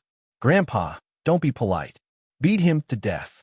Lu Chongshan and Yin Rui looked at each other and felt uneasy. The Zhuang family was so determined. Could Tingxiao really persuade the old leader? What if he failed? What about Xiao Bao at the end of the corridor? Zhuang Zongren looked cold and determined. "What do you want to say? Say it now. But I want to make it clear in advance that no matter what you say, I will take she away today. Because of my hesitation, I had already made a mistake once, so I absolutely couldn't let her be hurt again." Ronguang's words were harsh, but reasonable. "She doesn't need you to make it up to her, nor does she need your meaningless guilt. You can take the child and start over, but she..." Lu Tingxiao said, "Xiao Bao is Ningxi's and my biological child." Zhuang Zongren's words were stuck in his throat. He stared at the young man in front of him in astonishment. "Well, what did you just say?" "Xiao Bao is Ningxi's and my biological child," Lu Tingxiao repeated. Even though Zhuang Zongren had been through a lot, it took him a long time to react. You mean Xiao Bao is Xi's biological child?" "Yes. Xiao Bao is Ningxi's biological son and your great-grandson," Lu Tingxiao answered. Ningxi, Zhuang Ku-er, and Zhuang Ronguang of the Zhuang family were mostly unmarried. Those who were married were busy with their careers and did not have children. Therefore, Zhuang Zongren did not have any grandchildren of the same generation. He had always been very regretful about this. He wondered if he could hold the fourth generation of the Zhuang family before he died, but now, Lu Tingxiao suddenly told him that he had a great-grandson. How? How could he not be shocked? Apart from shock, he couldn't suppress his excitement. "Brat from the Lu family. Are you serious? You're not lying to me?" Zhuang Zongren asked seriously. Lu Tingxiao's face didn't change at all. "I've done a paternity test for Xiao Bao and Ningxi in the Capital Military Hospital. If you don't believe me, you can ask Dr. Zheng in the Capital Military Hospital. You have a good relationship with him. I think you must believe his words. Even if there is no paternity test, based on your judgment, don't you think Xiao Bao is a member of the Zhuang family? The old commander said without thinking, this child is so good at shooting and is even more talented than Rongguang. What's so strange about him? After Zhuang Zongren finished speaking, he realized that he seemed to have fallen into Lu Tingxiao's trap, but he couldn't care about this. He repeatedly recalled the brief contact he had with Xiao Bao, and the more he thought about it, the more shocked he was. Similar, very similar. No wonder I felt that Xiao Bao and little Shi were too similar at that time. Lu Tingxiao frowned and nodded. Yes, Xiaoxi doesn't know yet. This matter is very complicated. On the one hand, it's because of my selfishness. On the other hand, there are too many doubts about what happened that year. I dare not act rashly in case I alert the enemy. Lu Tingxiao frowned and nodded. Yes, Xiaoxi doesn't know yet. This matter is very complicated. On the one hand, it's because of my selfishness. On the other hand, there are too many doubts about what happened back then. I don't dare to act rashly so as not to alert the enemy. This is not the place to talk. I will explain the situation to you in detail later. However, before I find out everything, I hope you can keep this matter a secret for the time being. Zhuang Zongren nodded solemnly. I know what I'm doing. After that, he asked anxiously, where is Xiao Bao now?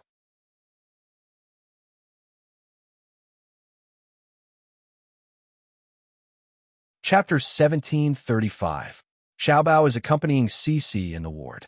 Lu Tingxiao answered, and then continued. This incident caused a great shock to the child, because he was too guilty and couldn't face the fact that Cici died to save him. Xiao Bao couldn't hear anyone after he woke up. He didn't eat or drink or say a word. Zhuang Zongren's face tightened. How could this be?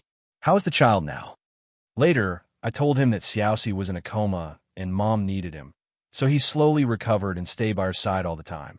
Xiao Bao can't leave Mom now, and I believe that Xiao Bao is the most likely person to wake Cici up. Zhuang Zongren, who was just scowling at Lu Tingxiao, nodded repeatedly. Yes, you're right. Xiao Bao and Cici can't be separated at this time. Zhuang Zongren looked at Lu Tingxiao and asked, what do you think? Lu Tingxiao paused and then made a suggestion. Elder Zhuang, with your connections, you can get better medical conditions than me. So, I agree with you taking Cici away. Hearing Lu Tingxiao's words, Zhuang Zongren realized that he didn't want Ning Shi to stay like their parents. Immediately, the last bit of anger in his heart disappeared, and he showed a satisfied look. At least you know what's good for you. But Xiao Bao and Cici can't be separated, so why don't you let Xiao Bao go with you? Zhuang Zongren couldn't have asked more. Let Xiao Bao go with me? That would be great. But, can you make the decision? Lu Tingxiao nodded. My parents will agree. You can rest assured. Zhuang Zongren immediately made the decision. Well, it's settled then. Not far away, Zhuang Rongguang was a little anxious when he saw his grandfather talking with them for so long. With their backs to them, they couldn't hear their voices or see their expressions, so they didn't know what they were talking about for so long. He was thinking about whether to sneak over and eavesdrop when the two people at the end of the corridor finally came back. Grandpa, you're back. You didn't hear this guy's sweet talk, did you? Zhuang Rongguang hurriedly greeted him with an expectant look. Zhuang Zongren glared at his grandson. What nonsense are you talking about? Zhuang Rongguang massaged his shoulders fawningly. I knew you wouldn't. Can we take cousin away now? Zhuang Zongren nodded. Yes, of course we have to take them away. Zhuang Rongguang was overjoyed, but Lu Chongshan and Yin Rui were anxious. Lin Qian. Just as Zhuang Liaoyuan was about to order his men to go in and bring them back, Zhuang Zongren interrupted him discontentedly. Wait, don't move. Everyone retreat. There are so many of you. What if you scare them? I'll go myself. Zhuang Liaoyuan frowned, while Zhuang Rongguang was confused. Scared? Sister, she is unconscious. Who was he trying to scare? Since Zhuang Zongren personally went over, no one dared to stop him. Then everyone saw Zhuang Zongren walking towards Ning Shi's ward with a cold expression. After entering the ward, they saw a soft little guy lying in front of Ning Shi's bed. He put his little hand in his mother's palm and stared at her without blinking. as if he was afraid that she would disappear. It was as if he and his mother were the only things in the world. Zhuang Zongren was moved. His eyes were slightly wet, and he tried to speak softly, as if he was afraid of disturbing the little guy. Xiao Bao, come, cough cough to Grandpa Zhuang.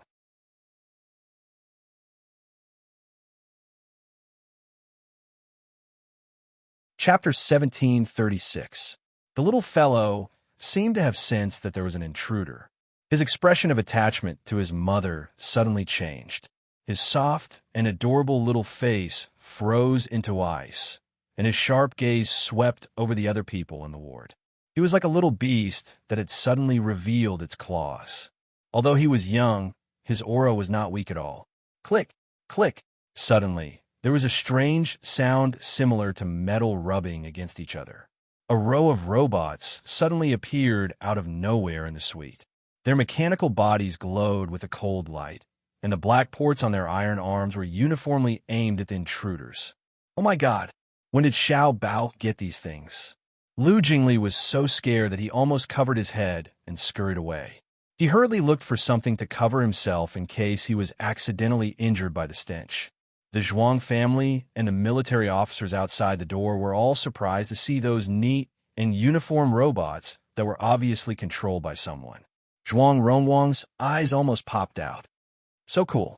These robots can't be controlled by this little brat, right? Looking closely, there was indeed a black thing that looked like a controller in Xiao Bao's palm. Little brat. Who are you calling a little brat? Zhuang Zongren slapped Zhuang Ronguang's head hard as soon as he finished speaking. Zhuang Ronguang immediately hugged his head in a daze. Grandpa, why did you hit me? Zhuang Zongren glared at him, then looked at the little fellow who was guarding Ning Shi with admiration. His tone became even more gentle and loving. Xiao Bao, don't be nervous, don't be afraid. We won't hurt her. We're here to help her. Xiao Bao's expression didn't change at all. His face was full of vigilance as he used his small body to shield Ning Shi. The robots were still in standby mode. Zhuang Zongren revealed a helpless expression. At this moment, Lu Tingxiao walked past the robots and walked in front of Xiao Bao. He squatted down and said to Xiao Bao, "Do you want mommy to get better soon?" The little fellow's attention was immediately attracted by this sentence, and he looked at Lu Tingxiao. Thus, Lu Tingxiao continued, "You've met this Grandpa Zhuang before. Mommy was also there at that time. Do you remember?" Hearing his mother, Xiao Bao thought seriously for a moment and then nodded. Seeing that the little fellow still remembered him, Zhuang Zongren immediately had a gratified expression. Grandpa Zhuang is Mom's friend. He can send Mom to a better hospital, Lu Tingxiao said. When the little fellow heard this, although she relaxed a little, she still had no intention of giving way. Can you accompany me and go with Grandpa Zhuang? Only when Lu Tingxiao said this did Xiao Bao completely relax, and then he nodded. At the same time, the robots blocking in front of the bed also retracted the weapons on their arms, divided into two rows, and retreated, opening a path. Seeing this, Lu Jingli patted his chest and walked out from behind the door. He was a little confused. What was going on? His brother not only asked the Zhuang family to take Cici away, but also asked them to take Xiao Bao away? Wasn't this the same as losing the wife and losing the son? At this time, Zhuang Zongren took a deep breath and tried to speak again. Little treasure, come to Grandpa Zhuang, okay? Little Bao hesitated for a moment before he finally walked over to Zhuang Zongren. Zhuang Zongren looked at the little child's determination to protect his mother. He watched as the child walked toward him with uncertainty and looked back every few steps. His heart ached, and he carefully picked up the little fellow. After comforting Xiao Bao, Zhuang Zongren ordered the accompanying medical staff to transfer the patient. You're tuning in to the Eternal Immortal Ballad YouTube channel. Don't forget to subscribe and join us on this journey to catch the most captivating stories.